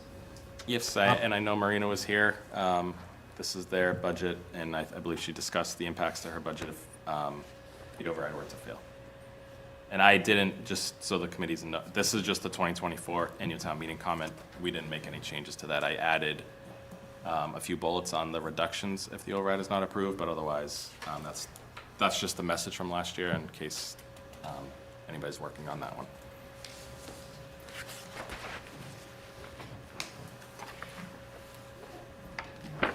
Go to TPW. Water Enterprise. So this is the first of our 3 enterprise funds: water, sewer, stormwater, covered by rates on ratepayers. Not significant changes here year over year in both salaries and wages and general expenses. However, our debt service is jumping based on some debt service that's hitting the books for water. As with sewer, when we go to borrow and fund capital projects, we do so by borrowing from the MWRA, and we're able to do so at a 0% loan. However, it's paid back over 10 years. So we have a couple of water main projects that were completed that are showing up in the debt service in fiscal 26.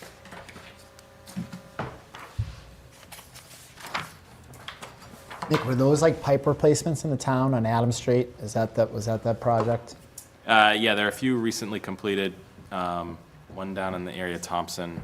I have the list else. Oh, okay, I was just curious. I was just thinking 10 years ago. Oh, I'm sorry. These would have been completed in the last 18 months Oh, that okay. we're borrowing for now, and then the Okay. debt service is showing up now.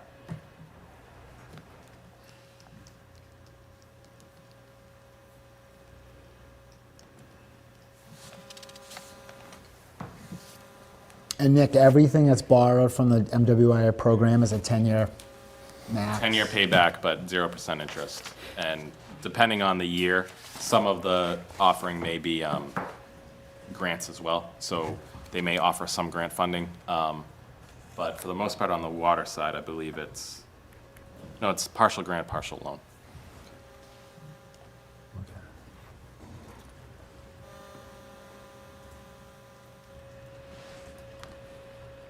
Your water coming in, now going out. Sewer. Can I go back? You can go back to water. No. You're late on the buzzer. Water's All cheaper. night long. What is going on here? No. There's a little time warp between. I just want to say no. A little bit. That dad joke that you just. Delay. I need coffee, it's late, oh my God. She's just over there. I'm still commenting about the joke he made. When you read a chapter ahead, then you'll be on. Well, I could, but then I had to do some gazintas. The Public Works General Expense, I think is that the salary line? The salary line? Public Works General? It's everything. So it's only going up 1.3%, which is light, I guess, considering It's actually, the 1906 plus the 112. Yeah, it's a minimal increase year over year. keep in mind the set aside for the union employees still in a over different here. article, so All right, that would only be steps and lanes. And they've had a lot of turnover too, so All right. You have some newer employees that are at lower steps than perhaps where those positions were budgeted last year. Thanks, sorry. I'll try to keep up. We did, if we're on it, so we did increase vehicle maintenance because that's a place where the department has been under a lot of pressure on cost. So that is a place where we've, the level service budget did go up significantly on vehicle maintenance. But as a whole, the DPW budget isn't up. I think it's a couple of percent overall. Yeah, I mean, it's not, but I just. And I will say though, in fiscal, I believe it's in here, but our collection for trash contract goes out to bid at the end of fiscal '27. So that is we're locked in for another year or two, and then that will be a cost pressure coming up. I'm sorry, can I ask what you just said? I thought you said a few minutes ago, all departments were getting 1.5%. So, If you there take exceptions? town departments overall, Oh, added together town, as a okay. whole, the town departments as a whole are going up. Within that, in the non-override, some may creep up more than others. thank you, thank you.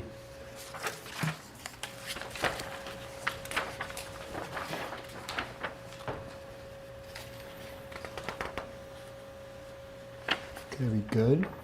Sewer? Yes, similar conversation to water, not a significant change year over year in expenses. We did zero out that capital outlay appropriation. This is an appropriation that we haven't really used. Capital outlay is kind of a misnomer anyway. It's more for like small projects the department would do that wouldn't rise to a full capital project. We have had not the greatest experience in recent years on revenues for sewer, where our expenses are jumping from the MWRA assessment. As you can see, since '24 to '26, we're up $1 million. So that's putting a lot of pressure on the sewer enterprise fund. And our revenue forecasts haven't been as accurate as we would like them. So in order to reduce our expenses in '26, we're zeroing out that capital outlay line. So we can therefore anticipate a lower fee increase on sewer. As it stands, we'll still have a decent increase year over year, but we're just trying to mitigate some of that. On the other hand, water is in a much stronger financial shape, so we're hopeful that, the combined bill will be able to be offset by a lower water bill, but I would expect another increase on the sewer side just to get that enterprise fund to a higher level. Since it's paid by the ratepayers, the first backstop is the sewer enterprise fund has its own free cash account, just as any of the enterprise funds do. So if in a year where our expenses are higher than our revenues, it first dips into the sewer free cash or retained earnings. But if expenses really outpace revenues and put pressure on that retained earnings, the next backstop is free cash. So if enterprise fund goes really in the red, it could impact our own free cash certification for the general fund. So it's a place where we have to be careful. And so we're trying to be a little bit more careful this year with that capital outlay appropriation in light of a $500,000 increase in the MWRA assessment.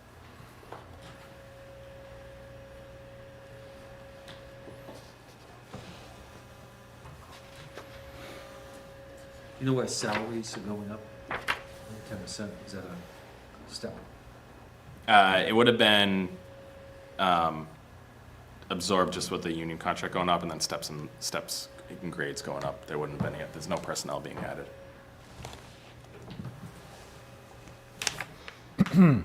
Nick, does that increase include Chase Berkeley's replacement?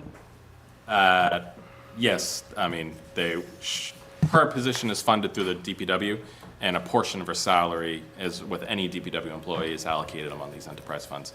So she's on and funded in this budget. Gotcha. Thanks.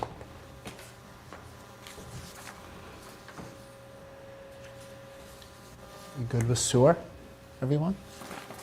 Stormwater, the third of our enterprise. And everybody's favorite. Of course. Let's talk rainwater. Again, in terms of salaries and debt service, not a lot of change there. There is a $100,000 increase in general expenses for a discrete project. As we clean the storm drains, we collect the materials on site at the yard that has we are running out of space with which to store those. We have not stayed on top of disposing of them. So the department's looking for a bump in the budget to, put a big dent into the materials that we've collected and removed from storm drain systems, and then get into a place where they're able to stay on top of it better on a year-over-year basis. So that $100,000 increase is to fund removal of catch basin materials, get it to a more manageable point, and then we'll be able to dial that back for future years and just stay on top of it going forward. Do the organizations that make pilot payments get the stormwater as well? Everybody pays. So anybody with impervious service gets a stormwater bill from the town, including the town and schools, Milton Academy, Curry College, Department of DCR. We send DCR a bill. They don't pay it, but we send it to them. Seriously? They don't pay it? No, the state would pay a local. How much do they I owe? love it. How much do they owe right now in arrears? Several years. Yeah, I was on the committee that worked on these fees, and so like in the first year, what we were told was DCR said, we handle our own stormwater. We deal with it. Well, that's So totally not. I didn't know we were still sitting in a bill. I thought we'd sending give them it a up. bill, so- Okay. So they Keep owe, sending them. so they owe us money, and we're giving them CPC funding for a building. Oh, That's a good connection there too. Yeah. right. And Makes sense. Well, yeah. I don't know if DCR is in support of that project. That's the nonprofit applied for the CPC funding. So, that Houghton's. yes. How do they handle their own stormwater? Yeah, how do they handle Goes it? into Houghton's Pond, maybe? I don't know. They truck it out? Like, Yeah, what do they? It's all in Houghton's Pond. I'm like, Our own stormwater.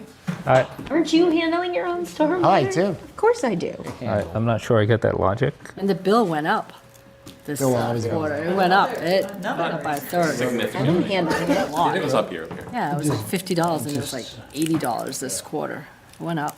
Did you add impervious surface to your property? No, Maybe we just realized you had more maybe than you thought. DCR is using it, yeah. Google updated their maps. Sounds We like. do have On my a new mapping tool that we use to find it. So Thank you. Excellent. we get new quarterly satellite shots that is used to Wow. come up with those bills. I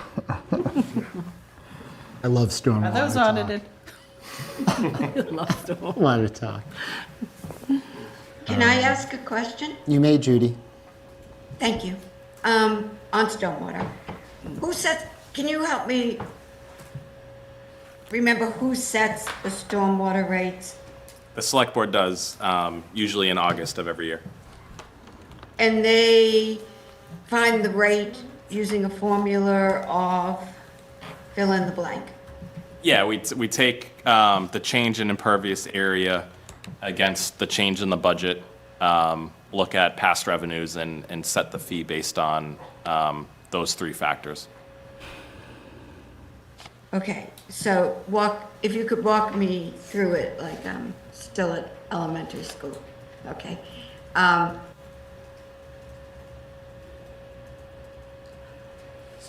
Oh, sorry. It's not just plucked out of the air, like, let's.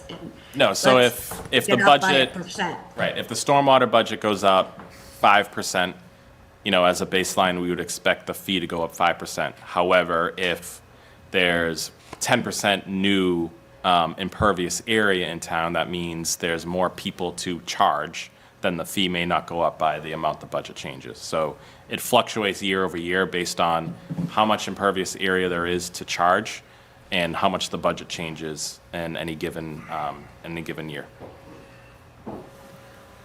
Okay, so we, the town, make this decision to enhance our budget, perhaps, or to keep us level. It's typically to keep us level. This year, there's that $100,000 increase that I mentioned, recommended as part of this year's budget. And that will keep us level? Yeah, moving forward, that would, yes, moving forward. For a year? Or how long do these do they do it every year? The fee changes on an annual basis, yes, just as the water and Okay. sewer rates may and the property tax rate may. Okay, so, as the stormwater is separate, this increase that you made is only good for 1 year. It could go up again next year? It could, but my expectation is it would actually go back down because what we're looking to fund is like a more or less a one-time cleanup of the yard and then reduce that appropriation so we're staying in better shape year over year rather than asking for a big increase year over year. Okay, thank you, that explains. Okay. Not to belabor the point, but it looks like DCR has their own stormwater management program. So does that mean that they pay into a state fund for their own I don't know. DCR properties? They might have a management plan that's how they're going to try to address it. I don't know if I don't know the answer. I'm still fascinated why do they say they don't have to pay? I don't think towns are able to levy. You don't view it as a fee that they have to be, towns can levy against them. I don't view it as a tax that the town can levy against me, but I still pay it. You know? That's I mean, a good I don't really defense. feel that way, but I'm gonna say that next time I have a stormwater. yeah. What if you get a parking Can't ticket? levy it against me. I don't view you as being able to levy this fine against me, but I'm still gonna pay it. Okay. Write DCR on it. Right, and then RMV will come after you. Right. Exactly. Can't renew your How much registration. does the impervious go up every year? Not significantly. I think it was a couple of % last year. This year it'll probably jump differently because 7-Eleven Randolph Ave. The East Milton 40B wouldn't really change it much because that was already parking lots and buildings. But some of these projects that are building upon East less Milton utilized residents. land. Tons of trees. Residents of East Milton, that's substantial concrete going in, right? No, but it's not replacing it's not a green field there. Okay. So you know what I mean? So like whereas 7-Eleven Randolph Ave, which is next to the DPW yard, that was, Clear cut it. it's clear cutting of what had been I more gotcha. wooded. So 440 Granite wouldn't qualify either, because there was buildings there before, not. Correct. It wouldn't Gotcha. necessarily change the dynamic for their stormwater fee as much. So would taking over the land for Guile for the new school, would that qualify? Because those are trees. School, clear that would cut. be a new operating expense for this. That would be included in the new operating expense for that school, would be a stormwater charge. Okay. That Thank you. wasn't calculated into that equation. Yeah, AstroTurf too, field. That's pervious though. It has its own management system, right? Yeah. No, it drains out, but it doesn't go in. the I ground. don't think we're charging for it. That's a good, I don't know if we are. It's an interesting question. Charge it all. Well, Milton Academy has one. Or, no, they're talking about one. Curry has one. That's who has turf. Let's see if we're charging for Academy that. have one too? I don't, You have the track. They do, Burleston Field. It's on, Perfect turf. all right. We'll find out. Uh, Might be the, costing us. the money, new too. That's all right. field hockey, It's definitely women's. costing yeah, us. Field of Burleston. Collecting any money. Okay, are we good to move on? So this is, next article is rehabilitation, replacement, or enhancement of our town water systems. Yes, and the next two are pretty similar. So these are appropriations for water capital and sewer capital. And the language, as you'll see, includes gifts or grants from the Massachusetts Water Resources Authority. So they allocate a certain amount of funding to Milton. We do this annual appropriation that enables us to take advantage of the funding that they allocate to the town. The sewer one is 1.15 million, of which that is typically 75% grant versus loan, depending on the year and depending on the funding availability. So they're appropriations to take advantage of funding from the MWRA at that 0% 10-year loan, or sometimes grant money, depending on what programs are being operated then.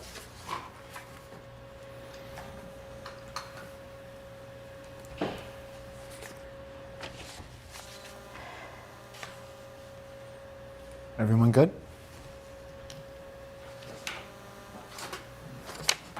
Good on the drain system?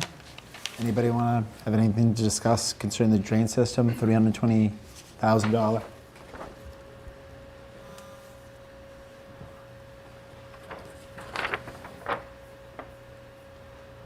No? Okay.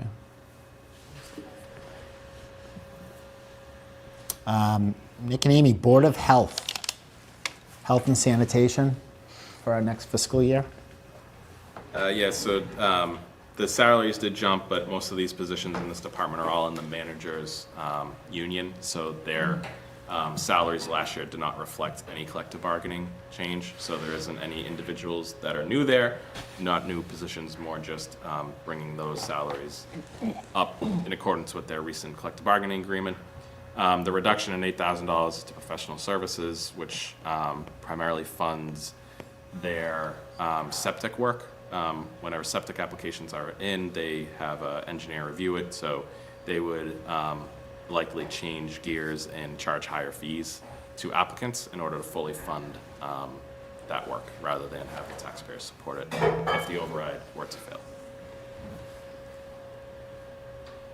And then the opioid appropriation, this is $155,666 that is in free cash from opioid settlements, but we have to use it for these purposes. So we're, as part of this appropriation, transferring that out of free cash essentially into a special revenue fund that the Department of Revenue has let cities and towns set up for these purposes.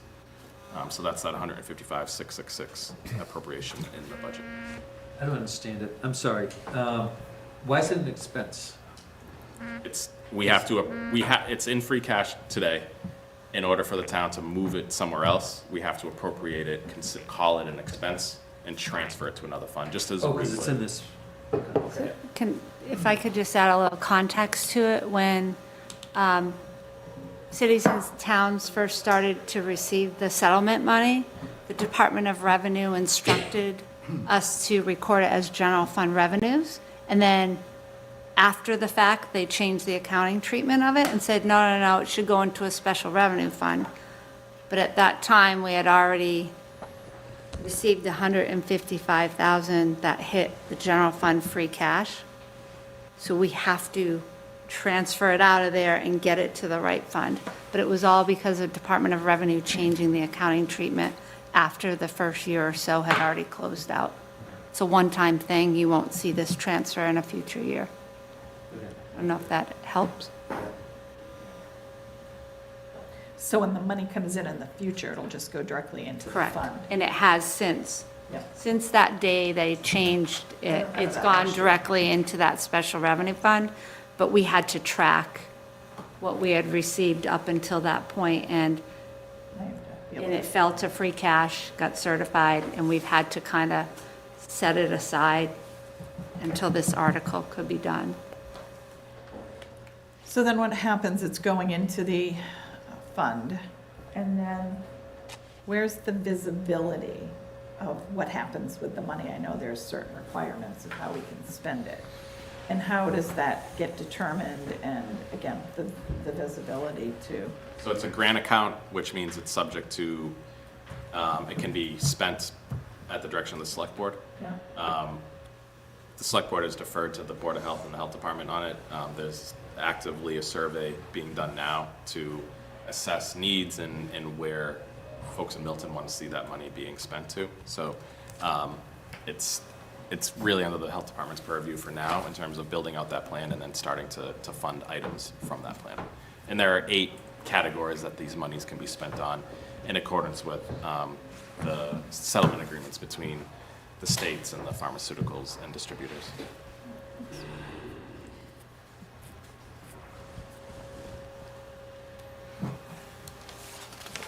Everyone good?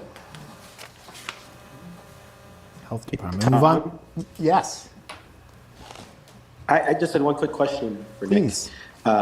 When we talked to the Board of Health director, she had mentioned that the earlier plan was that if the override did not pass, they would consider having to let go of the title as health agent position. Is that still part of that plan? I couldn't tell if that's not happening.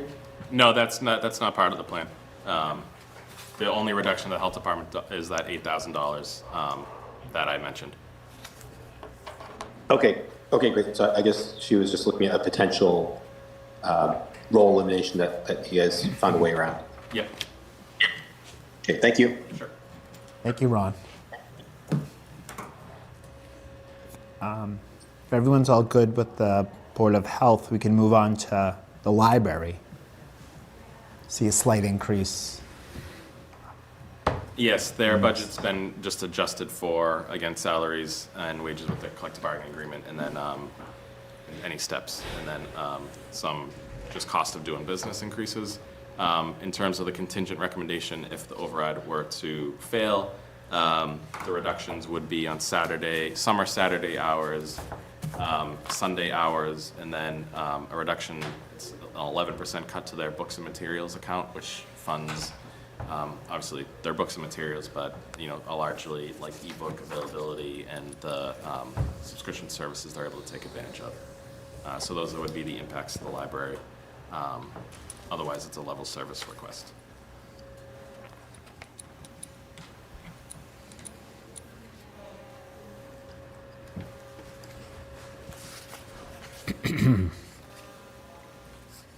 Hey, can I ask you a question about the library, or Amy? Yep. Just a crazy question. Not a crazy question, I guess, but they have a trust, the library, right? And we've talked about that trust here before. That generator, why wouldn't we ask them to pay for the generator out of the trust? Or is that trust for a specific, that was when it was set up hundreds of years ago? Do you know that? They have offered to. We have not yet agreed in terms of how that would be done. For us, it would be more beneficial if they were to participate in the debt service payments for that than, if it's $350,000 expense and they paid $50,000 of that, okay, now we're still paying for it over 20 years, but if we're able to reduce the cost for a few fiscal years, so that is something that they have, that has been suggested and we're looking at in terms of the generator. But the capital appropriation is for the total cost of it, and then it could be offset before the debt service shows up in the town budget. Oh, okay, great. So a lot of money in the trust is already, it's designated for certain things, so they can't spend it. But facilities improvements is like one of those things. Yeah, There are that's other right. programming that they go after, but facilities improvements is something that they've used their trust funds on. I would think they'd try to use some of the money to fix the electrical system so they don't need to buy a generator. That's what I was thinking. It's an Eversource issue, not a library issue. Yeah, exactly. What would Nathaniel Kidder think? No more. Candlestick. He started the. Too soon. Sorry. Okay. I appreciate. Thank you for that explanation, just on the trust. Anybody have any further questions with the library? The only other thought that came up with regards to the library was if they're only really short-term outages, then it would be more economical for them to have a short-term battery backup solution than spend $350,000 for a generator. Unless, and one of the questions I wanted to ask earlier was whether that building had some emergency designated use, in which case you want a more permanent power source. It's not a shelter, right? It's not a designated shelter. It's not designated to be a shelter, but it could serve as one if needed. We only have, we have one main in the town, but it's more, they're envisioning it as if power were to go down, to be able to open and provide services in terms of heating and cooling, if necessary in those cases, but not necessarily to be a shelter designated site. So I believe they looked at the battery backup piece, but I will follow up on that question.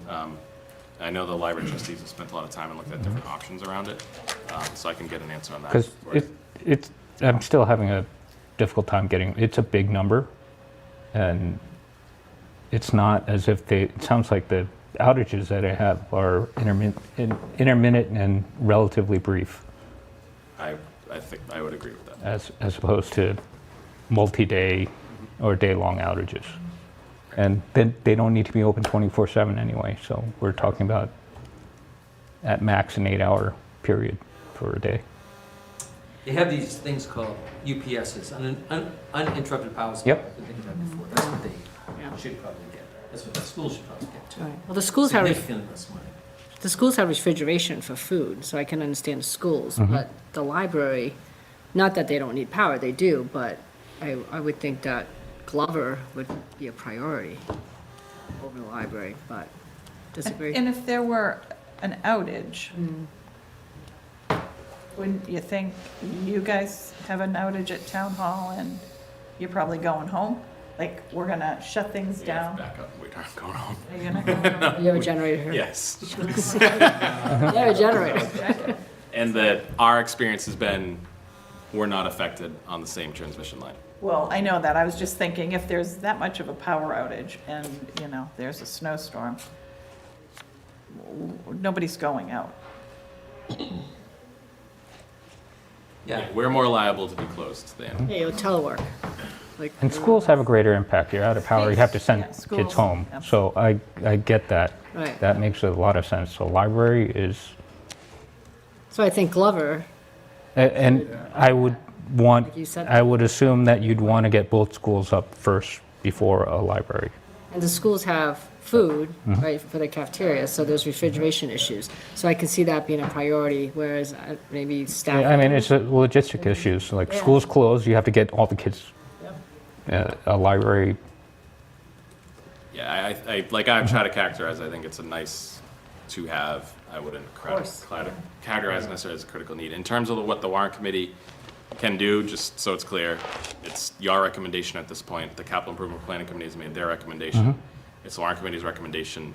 The warrant committee can't add a capital project without the capital committee's recommendation. So to add an additional school in a project, that's not within this committee's purview on this article, because that has to flow through capital in the first place. The warrant committee could say, we've heard the request of the library, we understand what the request was about, but we're not recommending that it go forward. It would come off this list here, if that is the direction the warrant committee wants to go. So just well within your rights. So I just want to make sure you folks understand that. okay, great. They just ask, like, people here, like, I don't lose my power often, but if I do, it might be for like 45 minutes. Does anybody ever lose power for much? Yeah, I only lose power if there's somebody hits a light pole Sometimes. for an accident. I don't lose power anymore. Once I lost it for a whole day, but that was a freak thing where like usually they're pretty quick about getting it up and running, at least within a couple of hours. Was that the ice storm when we had ice a few No, years that ago? was it was so hot that something like like a transformer exploded.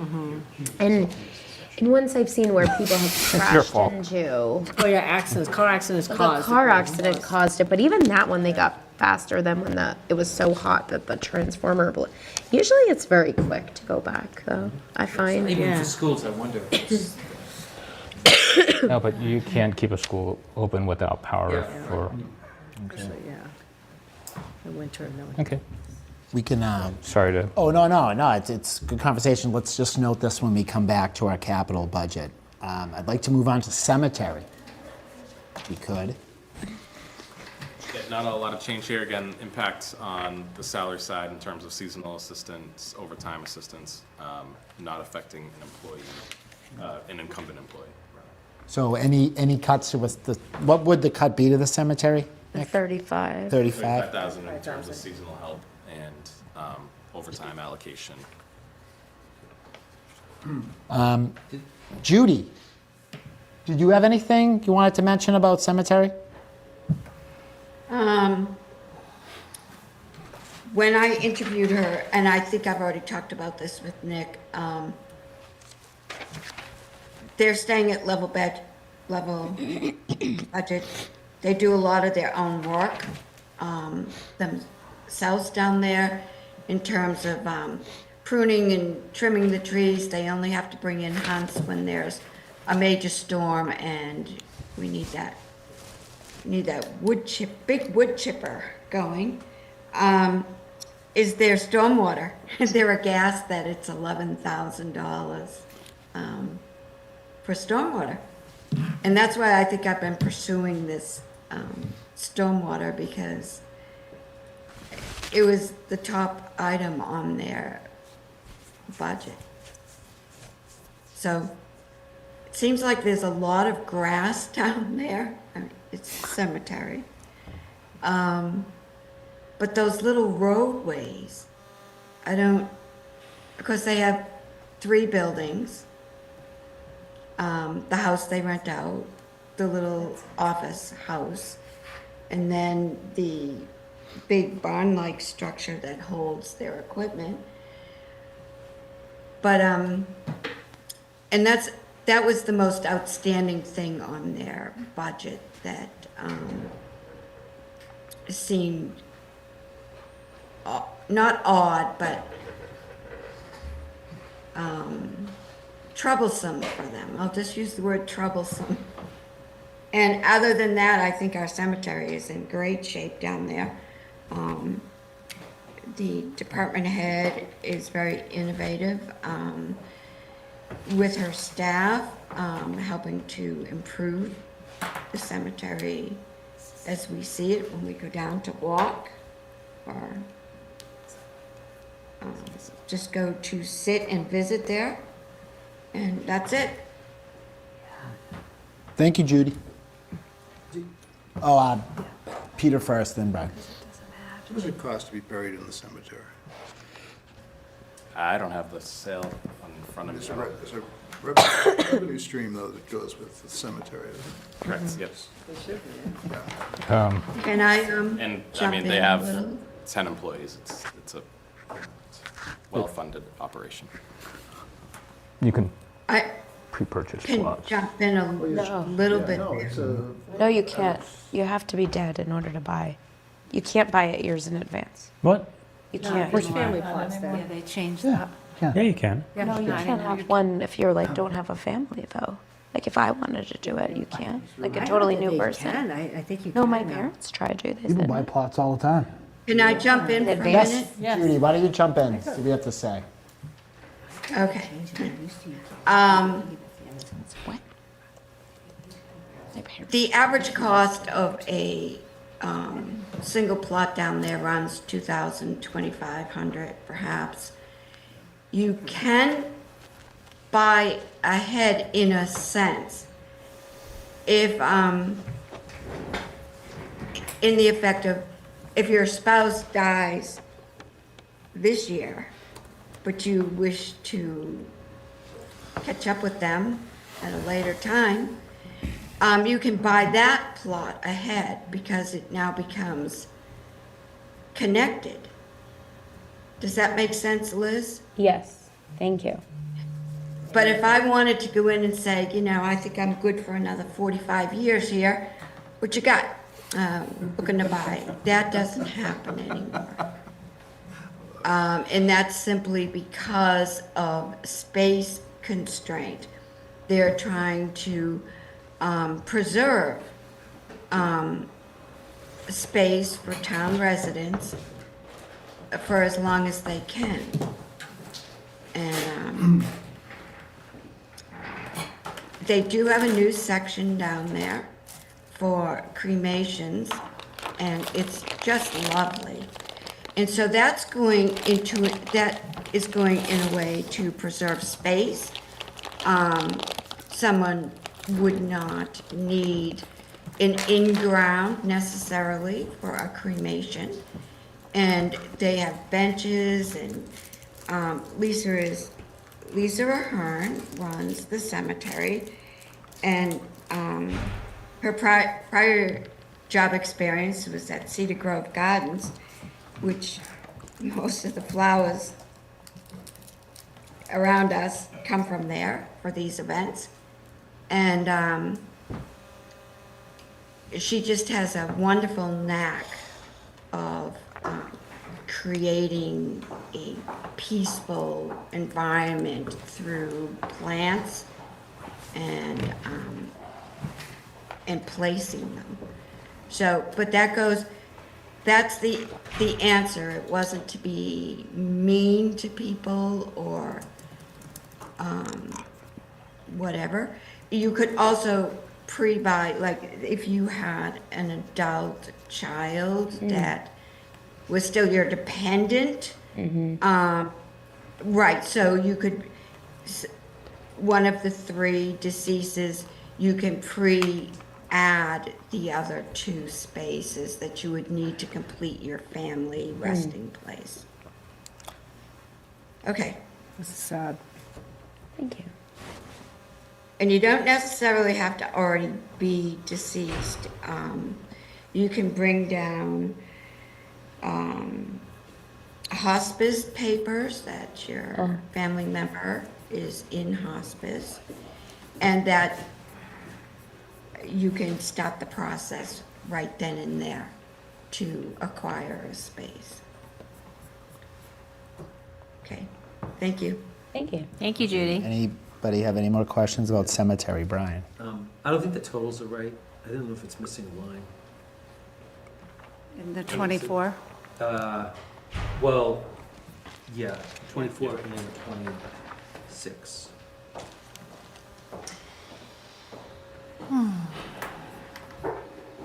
Yeah, something's up. 18, yeah, I don't know. I'll check them. It's just an odd thing, just like general expenses in 24 were 41,000, and went up to 149. Is that? Oh, okay. Yeah, so it's probably 141. Okay, never mind. Yeah, I think 26 wasn't totally right either. 35 grand didn't come out. Oh, yeah, this 819, 144 and the non-contingent Yeah. should be 784, 144. But the total of 933, 187 is. Okay. And then we think there's a typo in the actual 24 column. More than likely, that should be 141, 643, but Gotcha. I don't Yeah, have that's right. those numbers with me.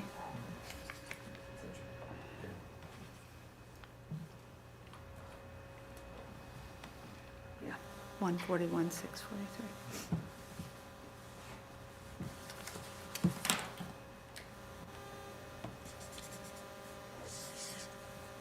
Good on cemetery? No, I have a question. Sure. I'm looking back at the Article 2, 3 people, the 8, the list of people. The cemetery folks, did I just have them, are working like 40 hours versus the 37 and a half, which looks like it's more the office. DPW and And- frontline. yeah, 40 yeah, hours. right. Yep. What are the hours? What hours do they work versus? I don't know what the cemetery does. Are they 7 to 3:30? Something similar to DPW. Yeah. I'm just not exactly sure.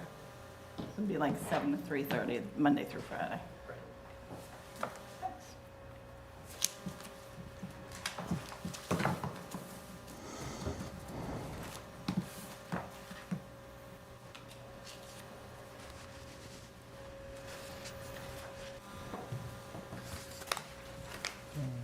Parks and Recreation. Not a huge increase year over year. The reduction, if the override were to be not approved, is the part-time employee who manages the Wildcat Den or the youth center, which is for middle school students. So that position would be unfunded under the general fund without the override. That's that 26,494. That position is funded to be on staff from September to June to coincide with the school schedule. So it's not a full-time position.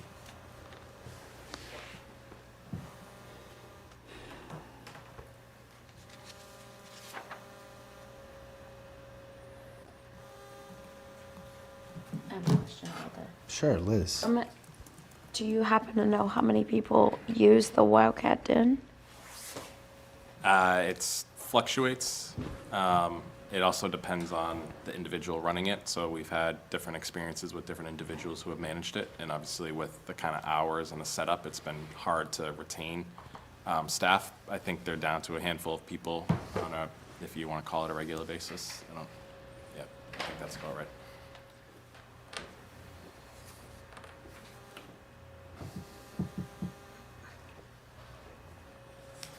Has any thought been made to making it available to other age children? When it was established, it was done very intentionally for that middle school age group. I don't know where the Parks Department is in terms of talking about expanding that or changing that, but I know it was really for that middle-aged cohort and staying away from the high school because potential, it's a more challenging environment there. But between the programming there, the programming that they do at the library, there is a decent amount on offer. Which I'd have to defer to Kevin Chisholm and Paul D'Amato on that.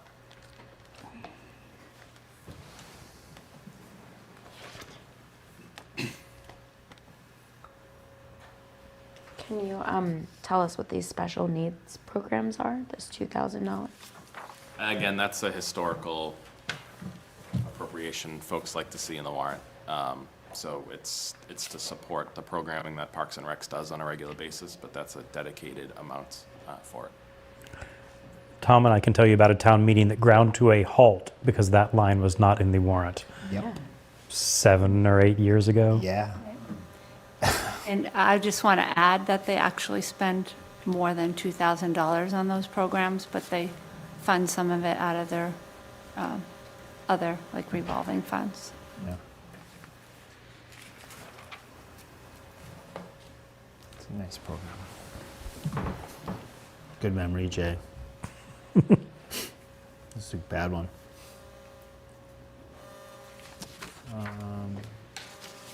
Guess if everyone is good on parks, we have our consolidated facilities. Consolidated Facilities is responsible for managing all town and school facilities. So the way that works is all of the staff are funded out of this budget. The expense line that you see is for primarily town buildings, the school expenses, the school buildings, the expenses for the school buildings within the school appropriation. That being said, these funds can be spent in town or school, but that's primarily the breakout. The impact here is what we're looking at is clawing back a position that was recently hired if the override is not successful. Some of the expenses reflect just their cost of doing business has gone up significantly in recent years. So we're just trying to level set that budget so that they can maintain what they typically provide on a regular basis. But you'll see that it's mostly in a reallocation from salaries down to general expenses.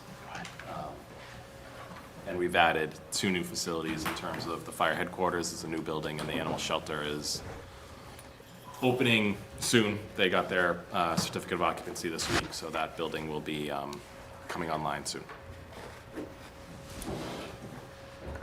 One of the things that came up when Ms. Fernandez came in was that there were a lot of town building facilities or other facilities that were being charged back to the public works, or was it public works? Like this building.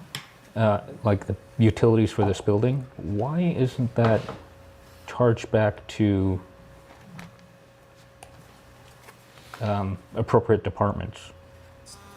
So in DPW, they have like their pump stations, they have the buildings down at the DPW yard, essentially within DPW. They also have town hall. But otherwise, the other departments have their own facilities. It's been a legacy, it's been that way. We've had 3 consolidated facilities directors in the last 3 years, so it's a conversation that we've been having is what is the right way to set that up, but there's been turnover, so we haven't committed to one system or another. It's something that we've talked about in terms of who should have responsibility for which building and where. Right now, we haven't moved things around. Tom McCarthy is the current facilities director. I expect he'll be here for the long haul. So he's been a town employee for a long time.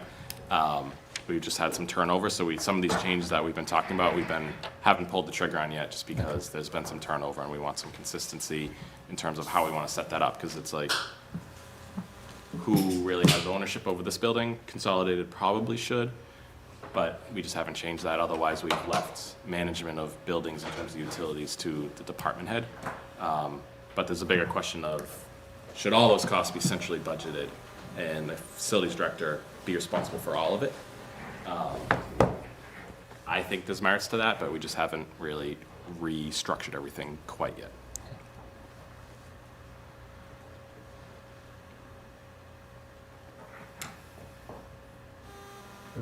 That's it. Okay, next up on the warrant is the, I'm sorry. sure, Brian. And I should know, because this was on me, but general expenses are going up 100,000. That's not all the animal shelter though, can it? No, and if you can tell, so there was a big drop in salaries and wages. Yeah. So there was a position, a higher level position budgeted that is now a lower level position. The savings from changing that structure flowed to the general expense budget. So a lot of the salary and wages have flowed to the general expense budget, and then there's been cost adjustments based on where they're seeing costs go right now, and additional buildings being added to the portfolio for me. I don't understand. So the salary, I understand the salary going Yeah. down. But why would expenses go up?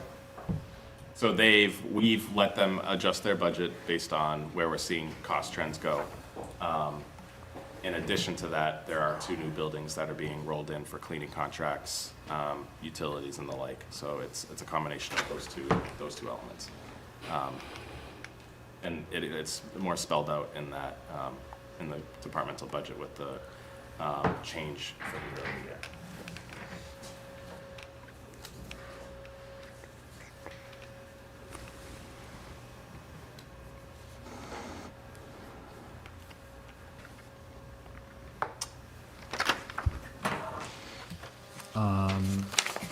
Our next article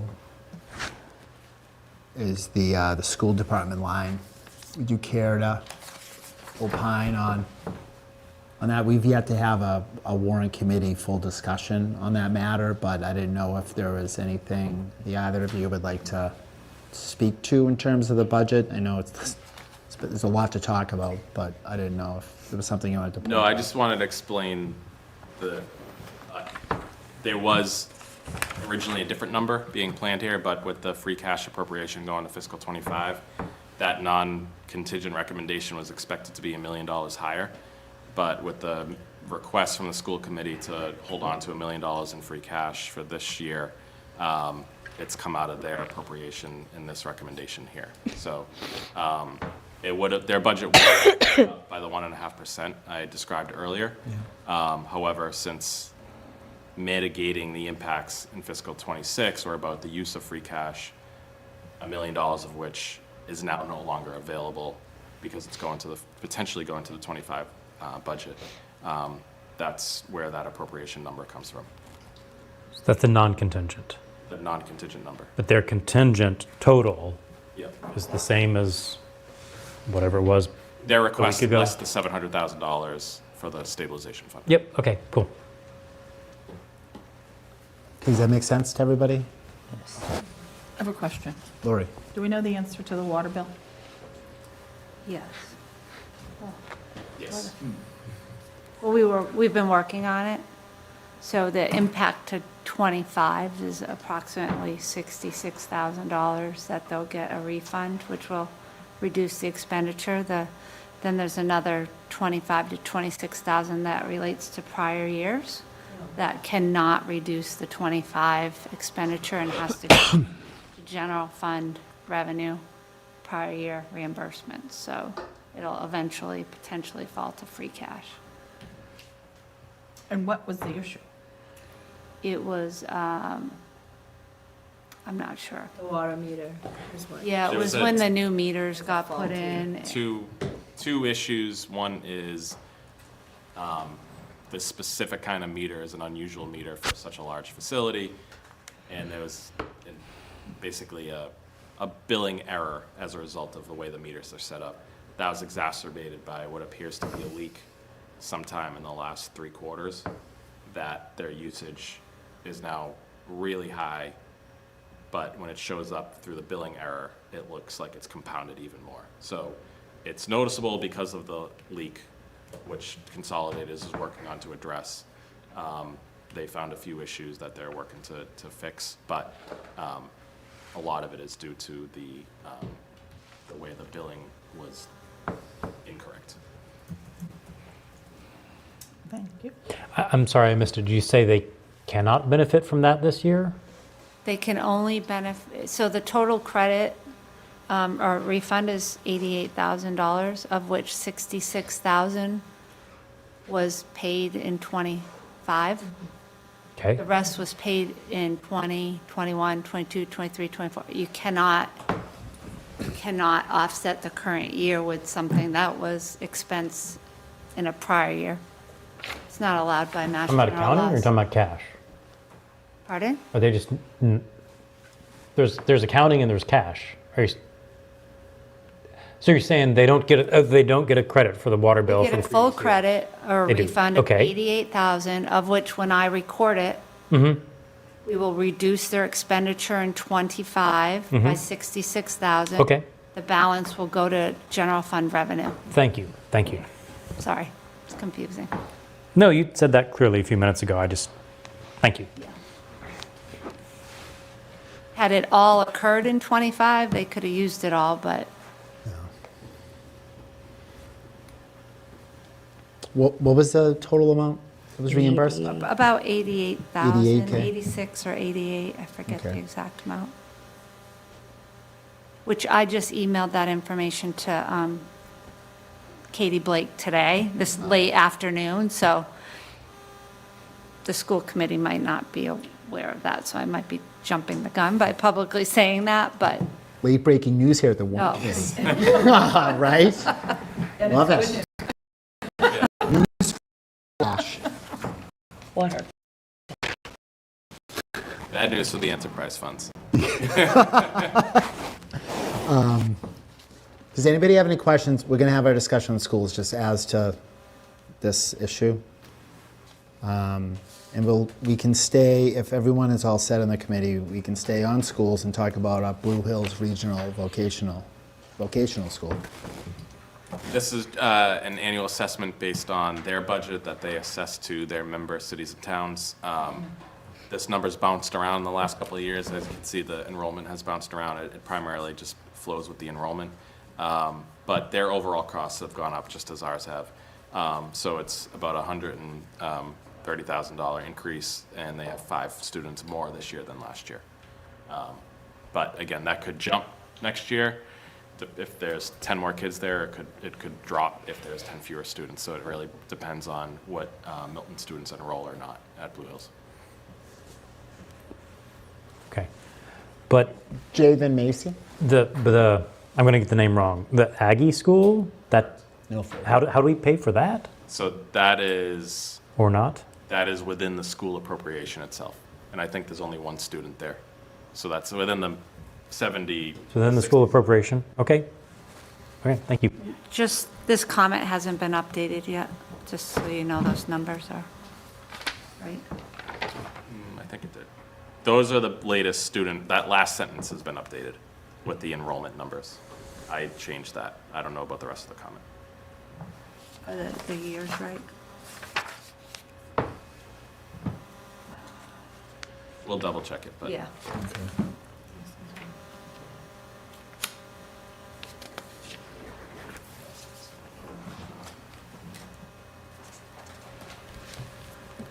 We good on Blue Hills?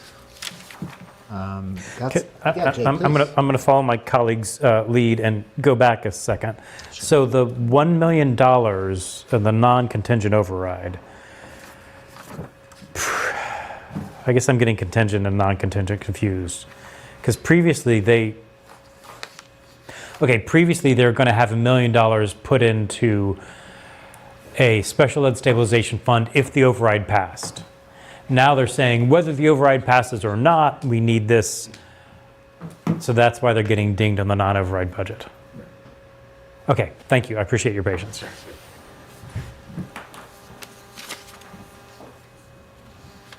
Are we good? Thank you. And Nick and Amy, can you explain the next article to us? It's interest in maturing debt. Is it?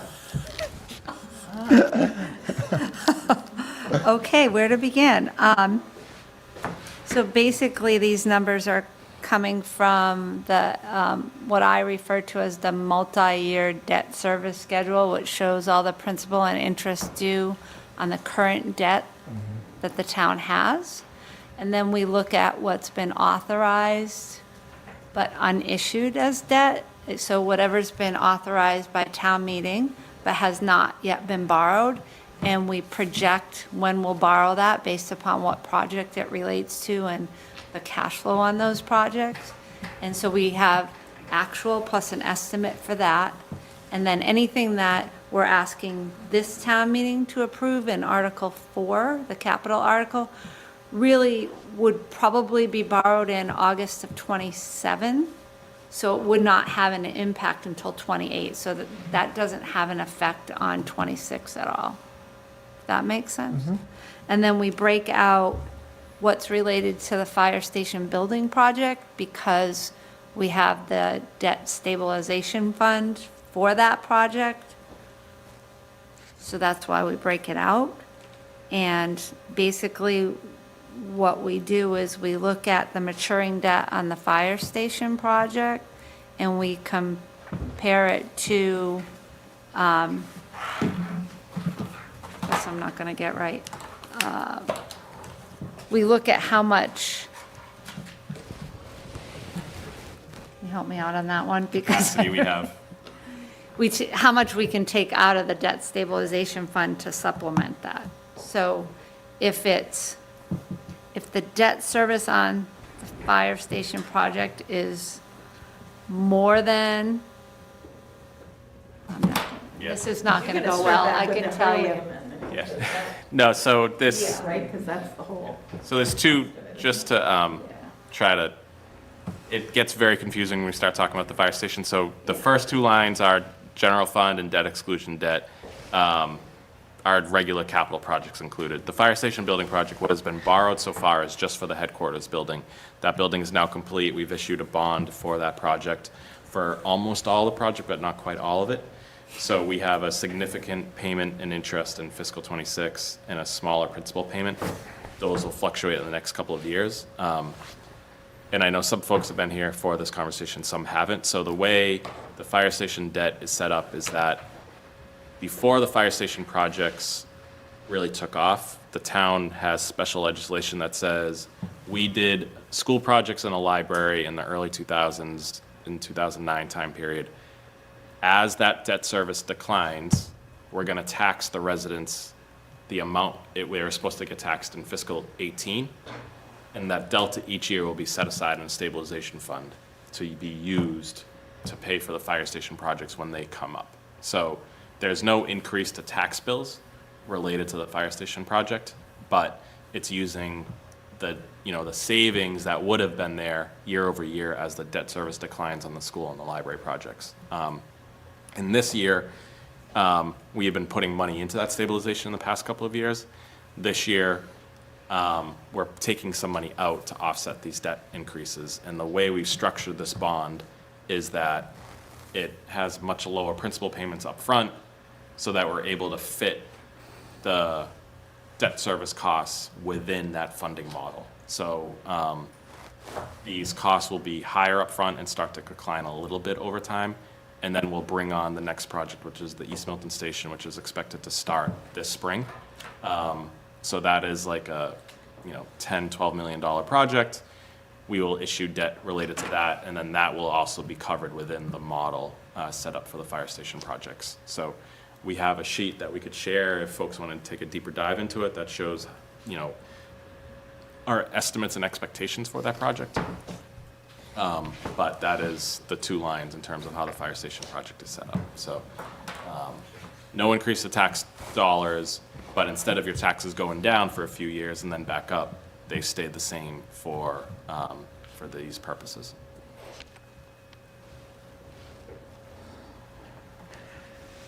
Can you remind us what an overlay reserve is? Yes, the overlay reserve is an account under the control of the Board of Assessors.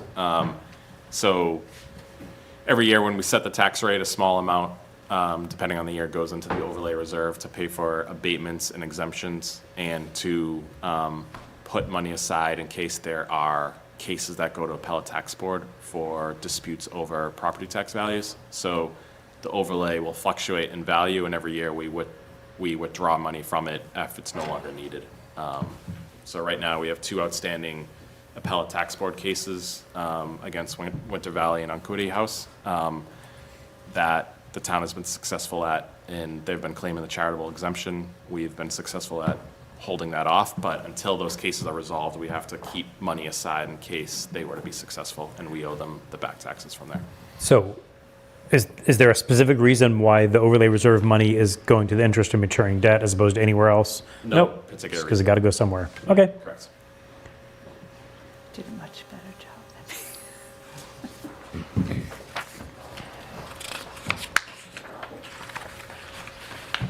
Nick, any idea on when that charitable, those cases may resolve, or is that, those are important cases? Feels like they're never ending.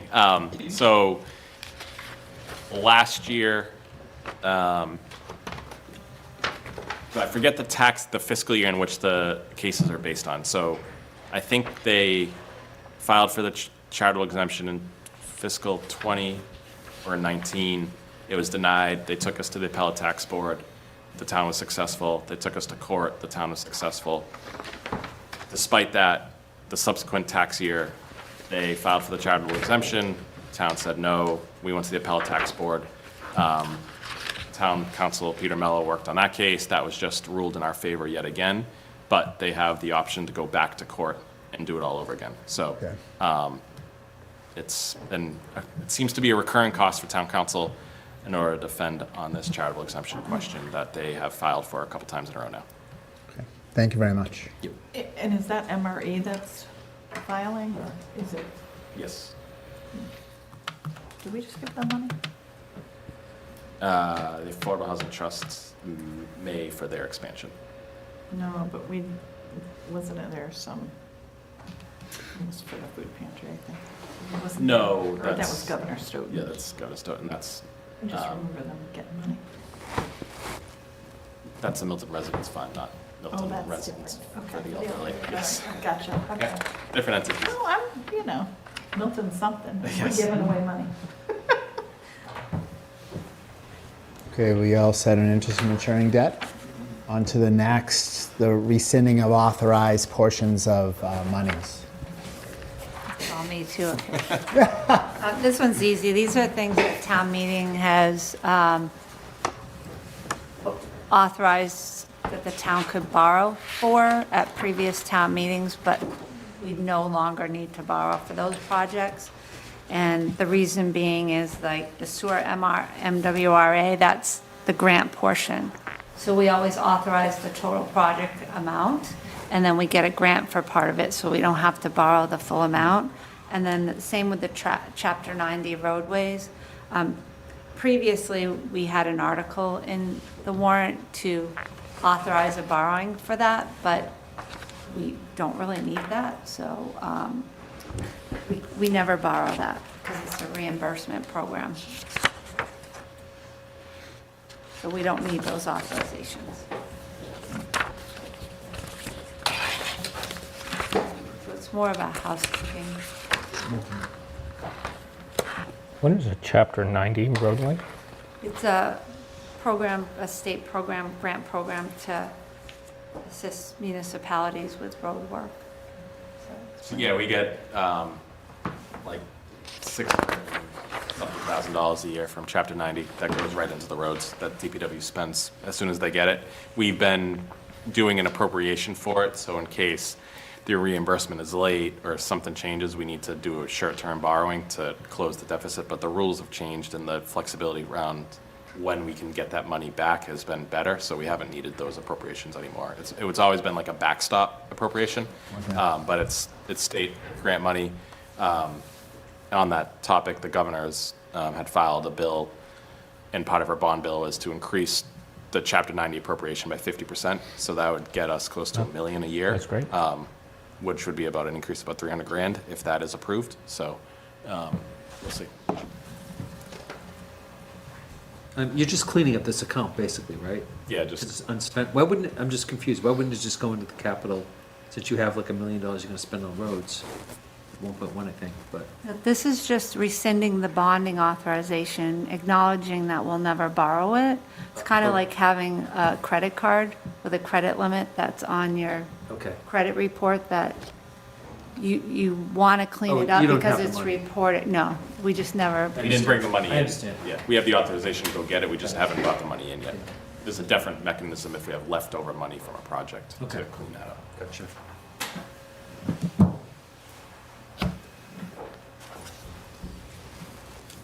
Good stabilization funds. Capital stabilization, road stabilization. So these are appropriations into our general stabilization fund in both scenarios of a non-contingent or contingent recommendation. The goal was to just stay kind of even with where our reserves are. So that is the intent behind my recommendations on these two appropriations. And they're all from free cash.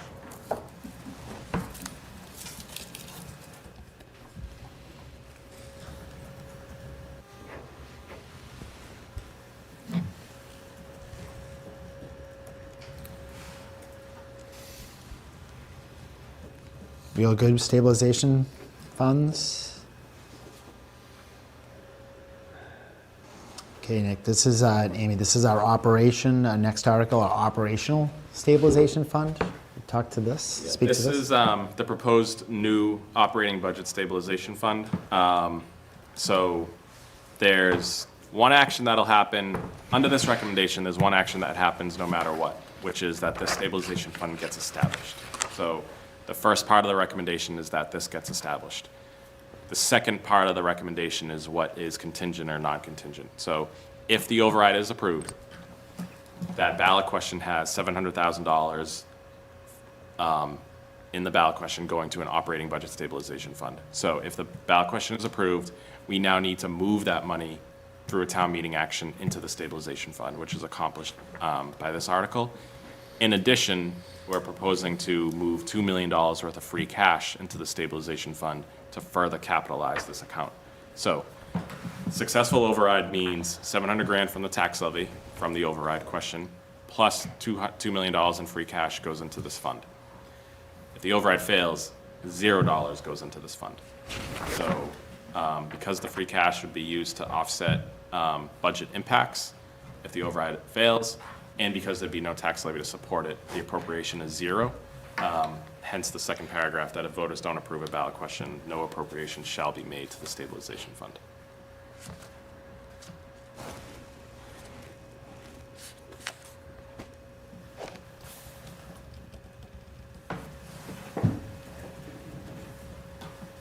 And Nick, I know that you explained it to me, but I was unclear of it before, so it might be good to explain the 700. And if that 700 yes, right. is a recurring amount of money that we're taking from the tax levy. So typically, when something is included in the tax levy, it's subject to the Proposition 2.5, so it can go up 2.5% each year. So the $700,000 is included in the override. It's additional tax levy, and it's dedicated to this purpose for the stabilization fund.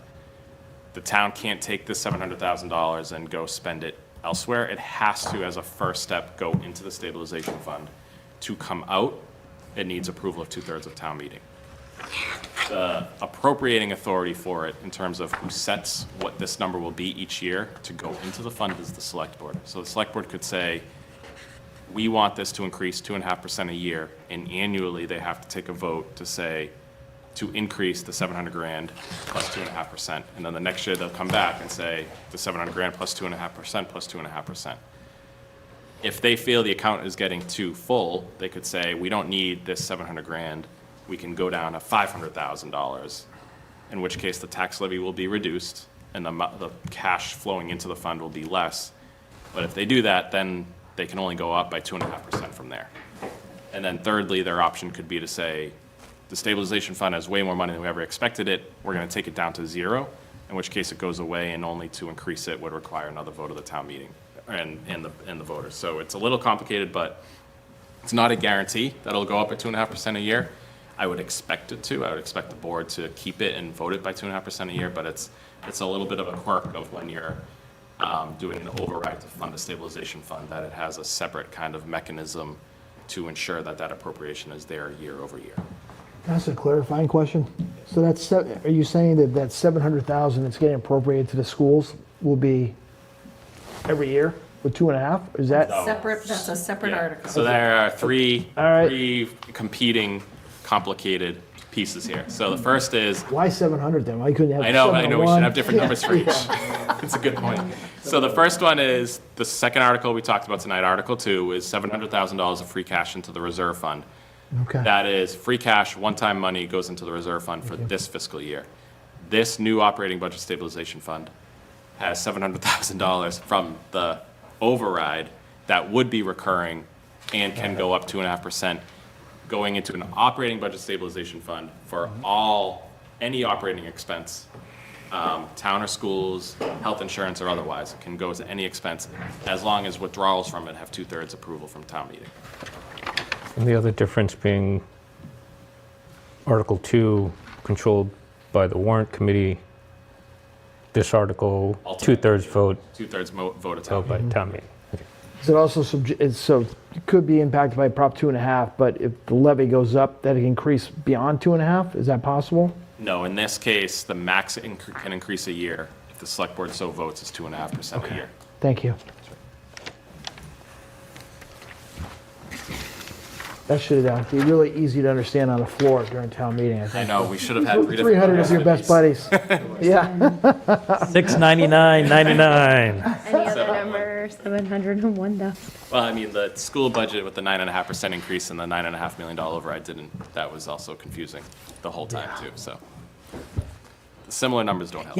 No. You good? Special education reserve fund? Similar idea in terms of, regardless of the outcome, well, let me step back. This article is solely to set it up. So this would set up a sped reserve fund that would exist after this vote. And then if the school committee felt next year, we have enough funds in XYZ budgets and accounts, we can put $200,000 into the sped reserve fund for fiscal '27. They can just do that next year if they want to. So once this is established, the schools can, within their own appropriation, move money into it. Alternatively, town meeting could put money into it at a standalone vote, whether it's from free cash or some other source. So the intention when we first established the override strategy was that this would be capitalized with $1 million in free cash for use beginning in fiscal '26. Because they requested the $1 million in fiscal '25, we're not recommending any appropriation be made to it, but we are suggesting that it's good to have, let's put it on the books. If no money goes into it, no money goes into it, but it's there for use in future years if we're in a position to capitalize it, to give another resource for those extraordinary special ed costs and transportation costs. It doesn't need anybody's approval except the school committees? To put money into it if from the school budget. To take money out To take requires money out. school committee and select board approval. So if they save $88,000 on a water bill at Colacott, they could say, oh, let's put that in this fund. Right. Not necessarily if it's for special ed. but we could. Yeah, exactly. It doesn't matter how the money gets there. Once it's in there, now it can only come out for specific purposes with the approval of the school committee and select board. And one of the reasons other cities and towns have set these up is to say, as an encouragement to the school department, saying, don't spend your budget down to zero. Across Massachusetts, school districts are reluctant to have any money close out to free cash. So they'll adjust their budgets accordingly to spend their budget down to zero. So this gives an incentive to say, hey, you can spend it down to zero or allocate money so you get to zero, or you can, at the end of the year, if you have 200 grand left over, it won't close out to free cash. It'll go into this fund instead. So they could do that if they wanted to. And that's how some other districts have been handling it, is if they have 100 grand left at the end of the year, they'll put it into this to hold on to for future years for these purposes. And they can only use it though for special education? Special ed, out-of-district tuition, and transportation costs are the 3 reasons. Which is all related to special ed. Right. Yeah, and those are, so there are 4 statutory purposes: special ed, out-of-district tuition, transportation, and the 4th one is for recovery high schools, but that's not any program that we have here. So these are the 3 statutory purposes under the law that are being approved.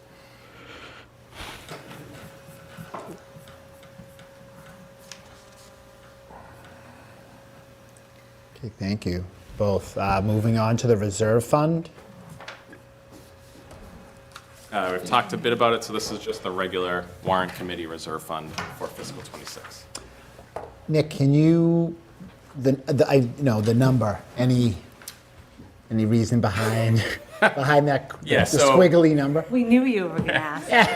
It was, well, it's kind of, one part of this is kind of silly, but the first part is, we expected it to be $250,000. When we got our insurance renewal, it was it was less than expected, so we increased the reserve fund appropriation as a result.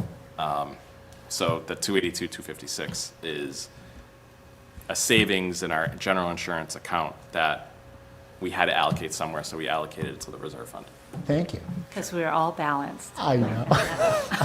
It was a missing $4,271 that we may have spent some time chasing, but Maybe like all day. further affected this, but we won't talk about.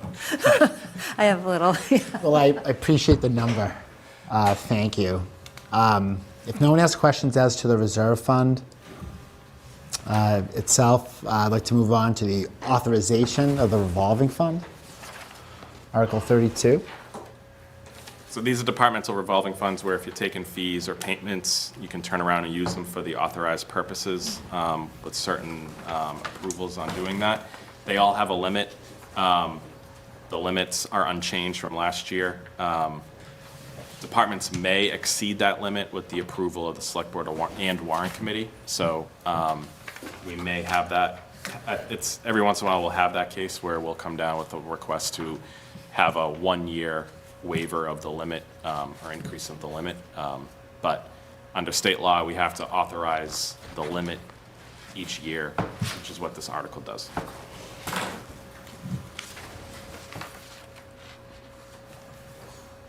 Anybody have any questions as to the article or the table?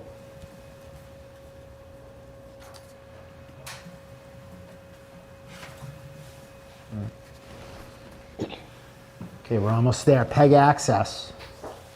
I have a question. You have a question about the previous article? Sorry, Lori, I did my 10 count. Please. How come? Well, maybe, I don't know. The third one, the select board, is the department. And it's fees received from rental of the facilities at the COA. Why doesn't that go to the COA?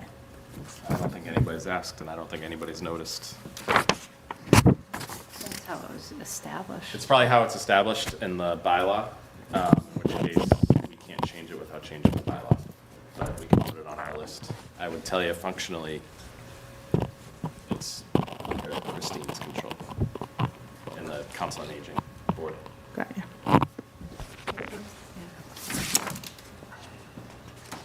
Yeah, that's what the bylaw says, so we would need to amend our bylaw to change that. So, as indicated by Lori, it's to the select board, but it's controlled and not used by the... I think functionally, it's... Practically, it's... Practically, I get it, okay. So we'll just add maybe a special town meeting in August to change this bylaw? July. I appreciate that. July 6th, 7th, would be perfect. Just seeing who's awake. No quorum. How much money is in the Conservation Commission for fines imposed for the violation of the Wetlands Protection Act? That has built up over time. And they've announced some programs around tree plantings to start using it.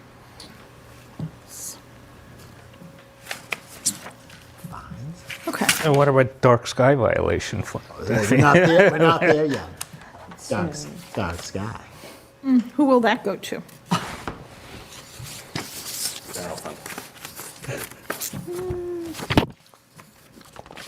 warrant committee. Okay, I'm good. Is there a list of these with balances? Like- Yes, there is. We can provide it. It's in the annual report, Yeah, so we can get that out. but it's as of last year. Thanks. Any further Can I questions? ask you a question? Judy? Thank you. Nick, does Council on Aging get all of their requests in your final budget? If the override is approved, yes. And if it's not, what did you cut? If you could, Supplies. Off the top. Their supplies budget.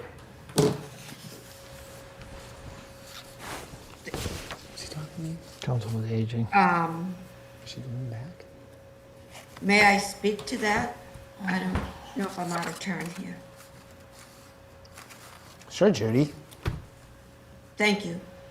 I spent a lot of time down at the COA doing their budget.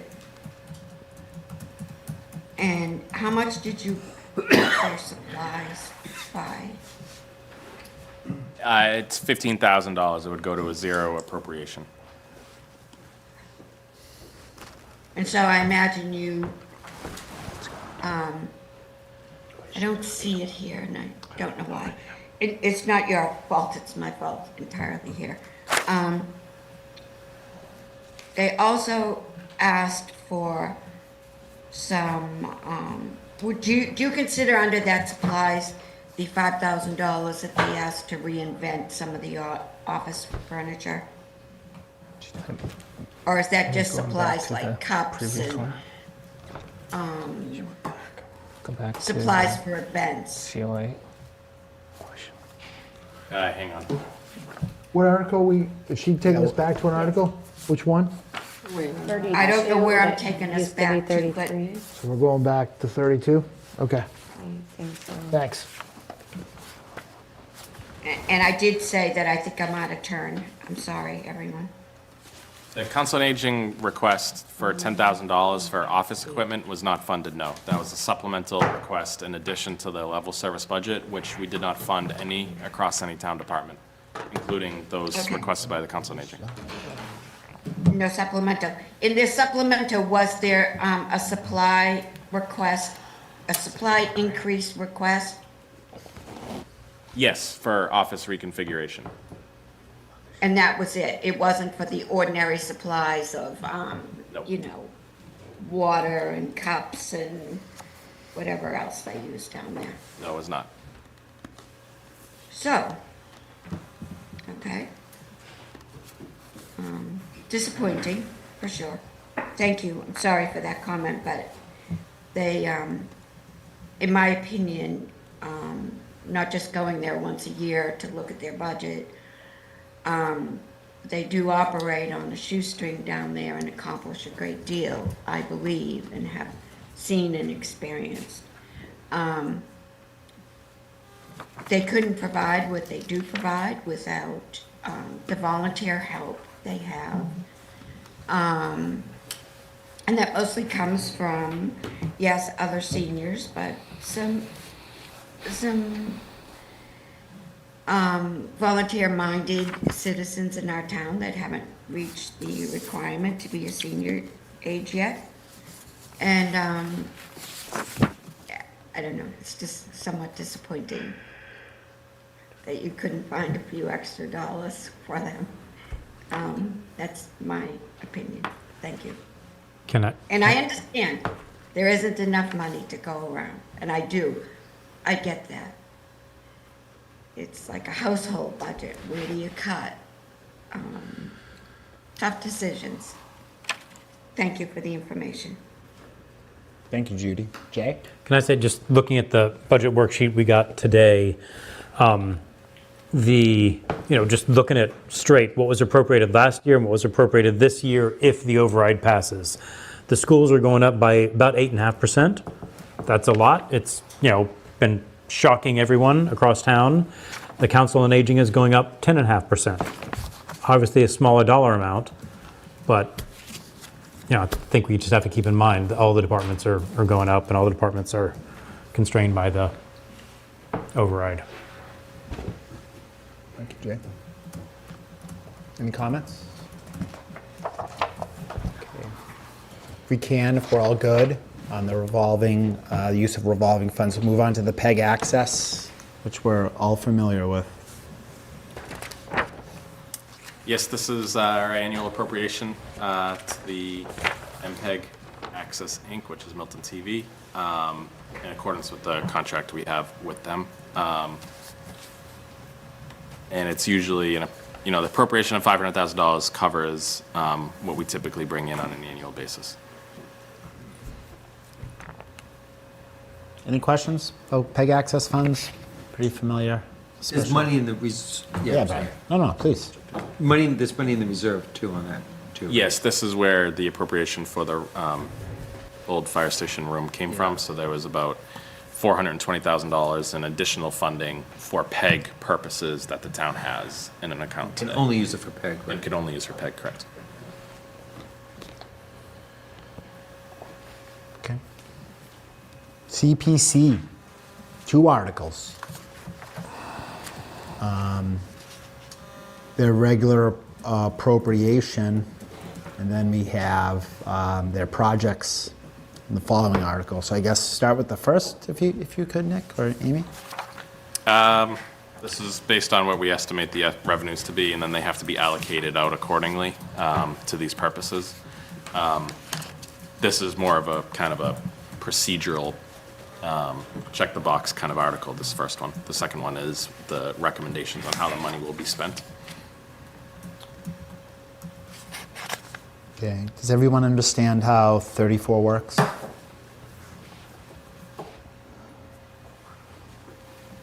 Okay.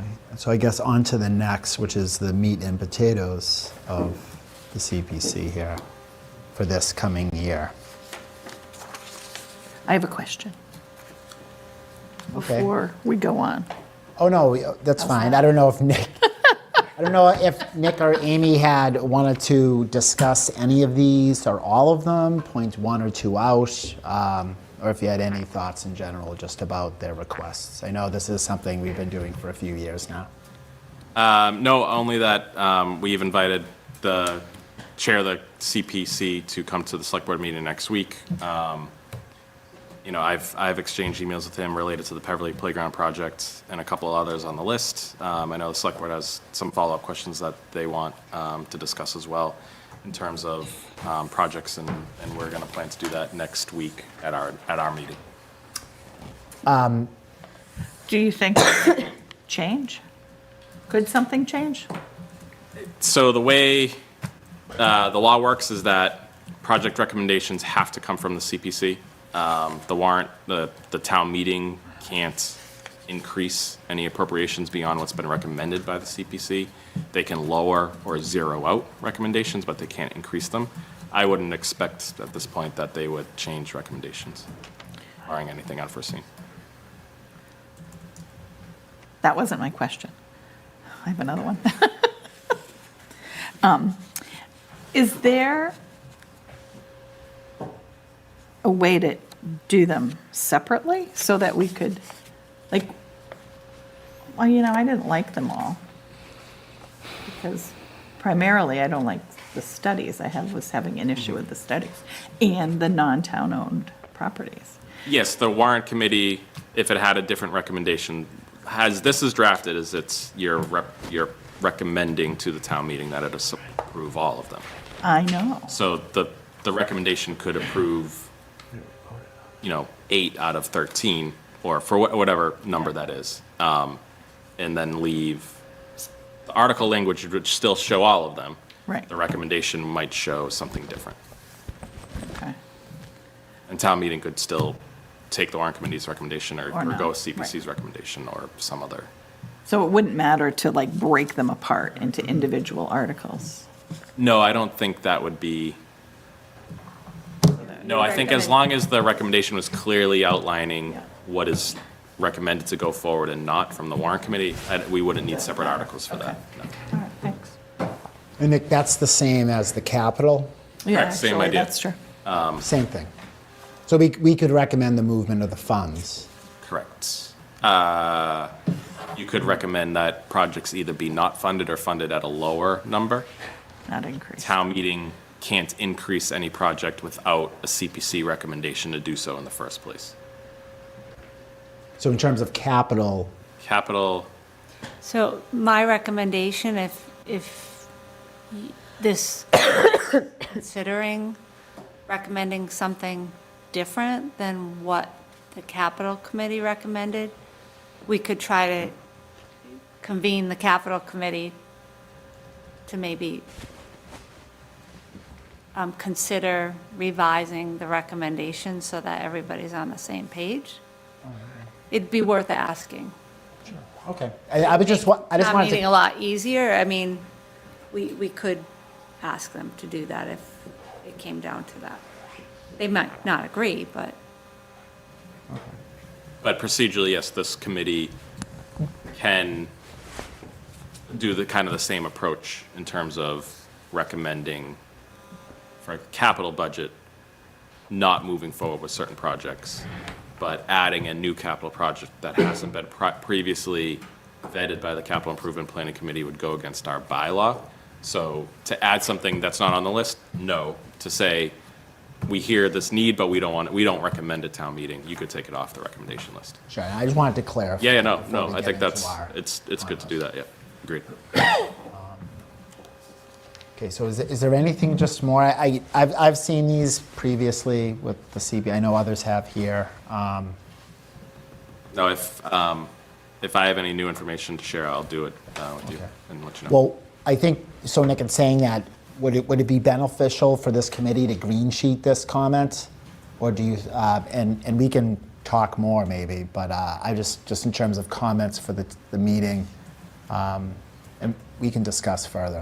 That's what I'm thinking about. No, if I don't necessarily know that I expect anything to change after the select board's meeting, but that it might be give you the possibility to say, let's just put this on the back burner, we'll revisit it before town meeting, but not do it tomorrow night, if that's the committee's kind of purview, especially if there might be a longer discussion about some of the projects. Okay. Okay. I appreciate that. Thank you.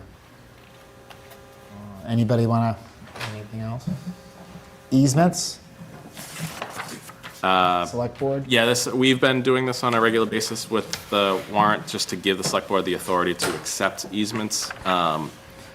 They're, this requirement that they're being done at no cost to the town. We just accepted an easement for a private way the other day with private ways, we own the water line. So that easement gives us the right to go onto the road to fix the water line if it were to break. So that's the kind of easements that are usually approved under this kind of an article at a regular basis. So they actually don't happen very often, so. Anybody have any questions about easements? Yeah, was this change the language at all? Is it's under, we voted on this already, right? No. Article 36? Yeah, well, it says under the comment, the one I'm reading. Oh, sorry, that's last year's comment. Oh, okay. The last sentence I added, because in fiscal '25, I added that. I didn't catch the first half of that. Gotcha. So that was the example I just gave.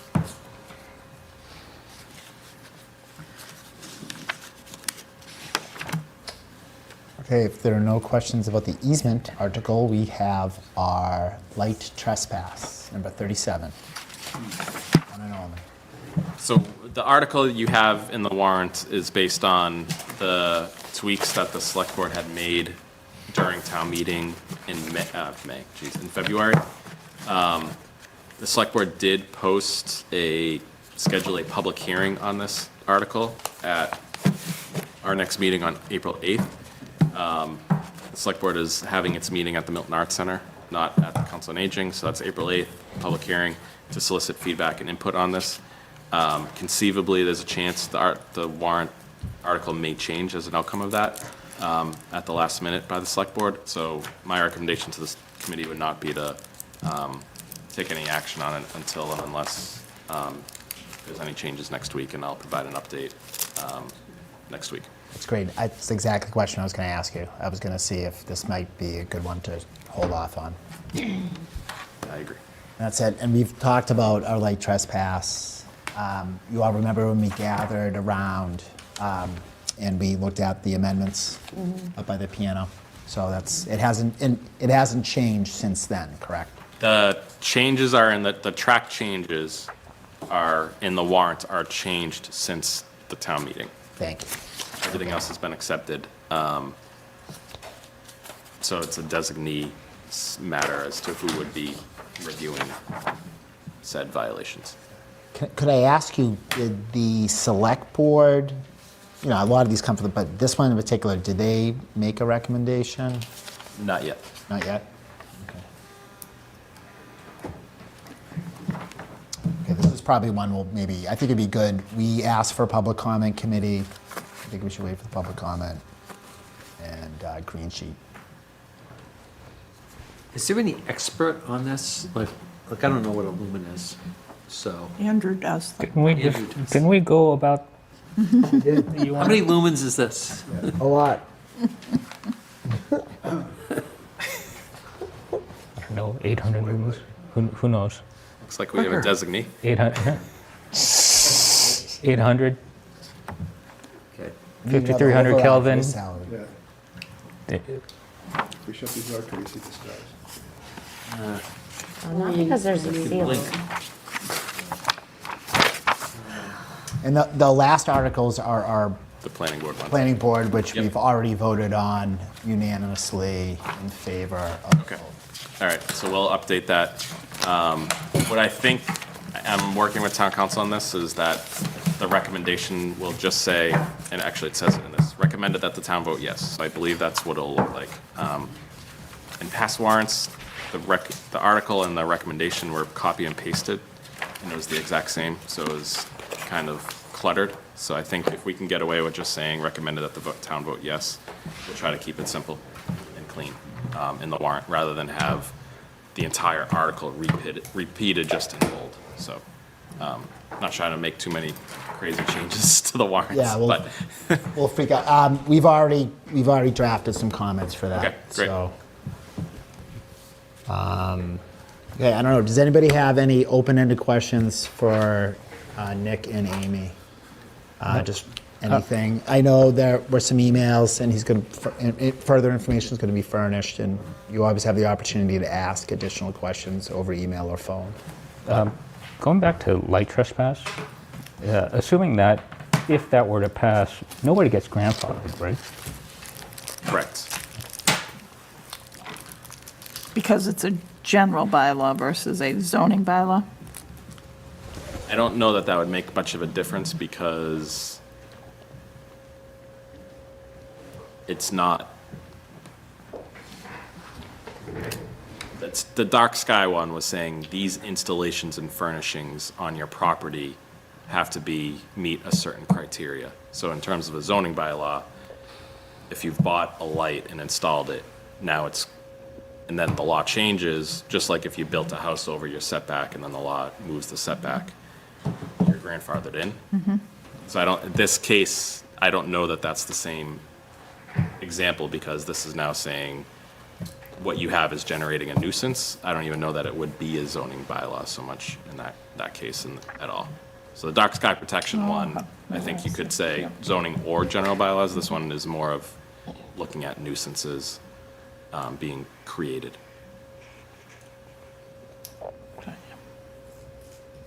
Are you worried about people saying, I don't like someone's Christmas lights, holiday lights, or whatever, and then that becoming an issue? Which sounds. I think on the dark sky protection, perhaps, and the light trespass, I wouldn't see that as possible. I definitely haven't formed an opinion on it yet. I think because of where it says what the complaint, the select board has to take into consideration in terms of determining what a trespass is, I think it steps away from the more rigid application of the dark sky protection bylaw that was also included at the February town meeting.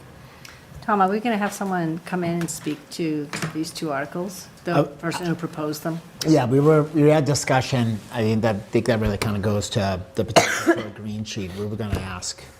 And I can bring that up at the select board meeting, that the warrant committee is seeking that somebody come in and represent the board on this. Yeah, that would be excellent. Okay. I think that would really be helpful for us in Sure. crafting the comment, especially after the special. And, Yep. and that, I would thank you. Okay, Nick. no, I Appreciate that. can carry that message back. I have a different Brian, yeah. question.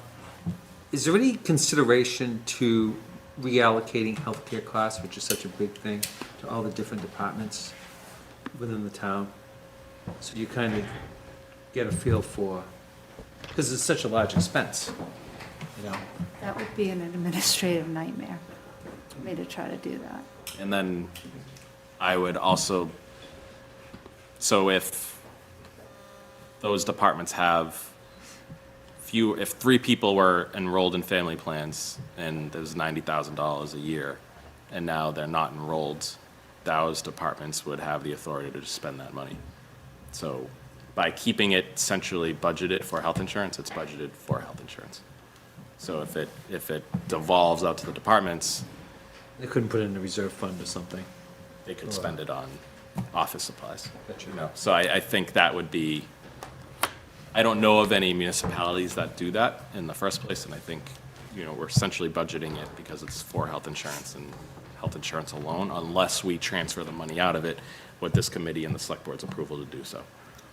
Got it. Well, I think that makes that's sense. I think that's how it's usually handled. The state, the group commission, insurance commission handles all the insurance for the entire Commonwealth. So instead of per agency or secretariat. You just report on it, not Yeah, they budget. Gotcha. Because it would be grossly unfair if you do it by department anyway. And I don't know if, you know, some of our smaller departments with, you know, 2 and 3 employees now, we know who's cost, you know, who individually is exactly costing us what in terms of what their health plan choices are, which we're public employees, so we're used to less privacy than others, but that feels a little. In government, it might be different than a company. Right. I think company would do it, but. Yeah. Or the opposite of the example you gave a minute ago, if a department has 2 employees and 0 of them have health insurance, and then in November they hire a 3rd person who wants health insurance, there's no room in the budget to pay for it. Correct.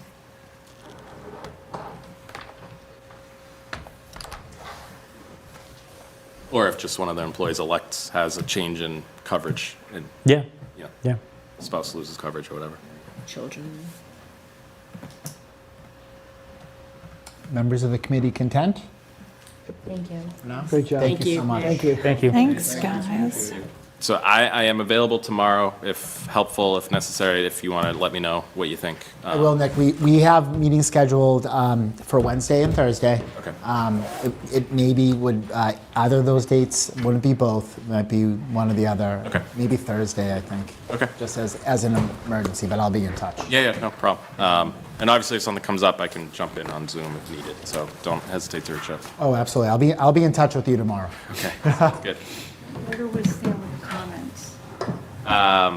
They've been working on them, right? Comments? Okay, Yeah. so as usual, if anyone Needs needs assistance. help, let us know. And I think I flagged Public Works, Cemetery, Library, Health.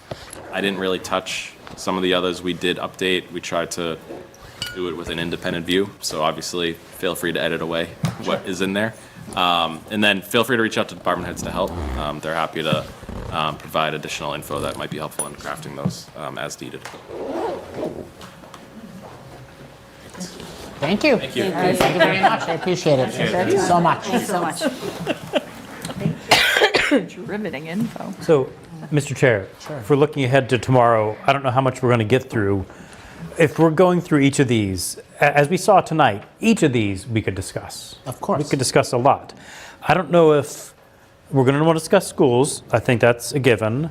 I don't know if there's a way to say tonight, hey, guys, what do y'all want to discuss tomorrow? And by extension, what do we not want to discuss tomorrow? Like if people here want to say, oh, I want to discuss X, Y, and Z tomorrow. but nothing else, then we'll know, all these other articles we'll be able to go through pretty quick. Is that something we could do? Yeah, I'm more in favor. The night is late. Been here for over 3.5 hours. I want to use our next 2 nights the best way possible. I assume, I've discussed this with Jay, I assume schools is going to take a while to talk about. There's some good and there's some bad, and we have to discuss those issues through for our comment. I think that's going to take a couple hours probably. We could probably take 4 or 5 hours on it.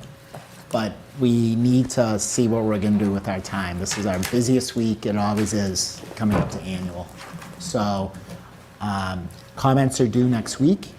There is a chance we could meet on Monday. I'd like to avoid it. So the next 2 days, what would we like to see? Especially tomorrow. I know there are a couple of people who can't be here on Thursday night, may be interested in talking about the schools. So we can talk about the schools tomorrow. Thursday, we can vote on some of these. What's the committee feeling in terms of what would you like to see? Well, I know schools is a definite, we owe it to ourselves in the town. We have to talk about schools. So Liz. Other than the schools, are there, and the capital budget maybe, That's a good one, yeah. were there other things that people wanted? CPC, I'm I thinking. thought we already voted on that. We didn't vote yet. I thought we did. You did vote last night, I believe. Oh, we did. So no, not CPC, I'm sorry. So those two, capital, because you had a lot of good questions, Brian, and about the cars and the generators, and you had good questions, and so I'd talk about that for like a little while at least, and then I don't think the light trespass has changed at all. We've already No, approved of light- the zoning. Can't talk about that until we get information. Oh, yeah. Yeah, light trespass. Oh, yeah, because somebody's gonna come in. And then, the zoning, we already approved. So other than the schools, is there anything else? I mean, may I suggest that we go through every line item and then do maybe half? I mean, the ones that we don't want to vote on, like schools or light trespass, we skip. So that way it stays organized and we know exactly which articles we hit. Because if we do it piecemeal, then it's going to come back to, well, I think we voted on No, that. I don't think we did. this happened before. It gets really Right, so I just confusing. think that maybe, so we have how many articles? 36, is it? 36? 39. 39, so maybe aim to do half tomorrow, and then the half on Thursday, and leave out schools and the light trespass and the lumens and the beavers and all that stuff. And the Maybe capital capital. Yes. budget. Yeah, leave that out. The Or ones could that we we, just, But if we don't think there's going to be discussion on those other articles, we could do all of them tomorrow easily. absolutely. So Just keep a running list of So just keep 1 to running 39 lists. and That's what I suggest. would it make sense to go through and vote on 1 through 3, then skip 4, which is capital budget, then vote 5 through wherever the hell you get to schools? Just my only concern is that if we talk for 4 hours and then no one's gonna wanna vote and we're ready to vote on 1 through 3 and then 5 through 23 and then 25 through. I like that a lot. 36. I'll keep track of the numbers. We'll I like just that a lot. Vote, cross them off as, Well, I mean, there's this That's nice what little Karen's for. line That's what here. Karen's for here for. Karen, can you hear us? Yeah, We depend on you. Okay, I'm seeing a lot I of. hear you, I have a spreadsheet ready. Yes. great. Go through each. Okay, Gotten so, 4 out of 39. okay. So vote-a-palooza at the start of the meeting, and Yes. then Difficult conversations. yes, Anything worthy of conversations, we'll discuss. I like that a lot. Do we have a sense of if the member of the select board were going to come in, when that might happen? It will be after the After the comments are thing is due. So printed, we're gonna so it'll green be- sheet it. Okay. It's gonna be a green sheet. That certainly. Okay, so Your goal is to have comments to you, but I'm only gonna ask a lot of questions. just by like Monday, Isn't it going to print? And who's doing all these comments? I'm gonna do a lot of them.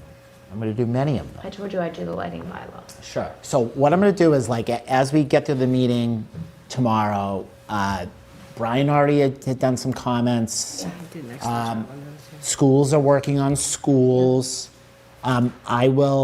We can kind of see who wants to do what. Liz has always volunteered to do light trespass. You did a great job last time. I'd love for you to do it. Imagine it will be very similar. It probably will. Add a little more color after the discussion.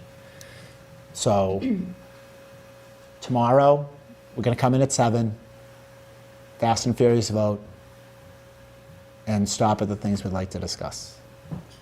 Does that Let's work? skip them and then come back. But just skip and come Yeah. back. So are we good with that? Okay. I love it. Okay. So thank you. We all set? Motion Have a to adjourn. Motion by Thank Macy. you. Yes, Second. absolutely. All in favor? All right. Aye. Thank you, Warrant Committee. Thank you.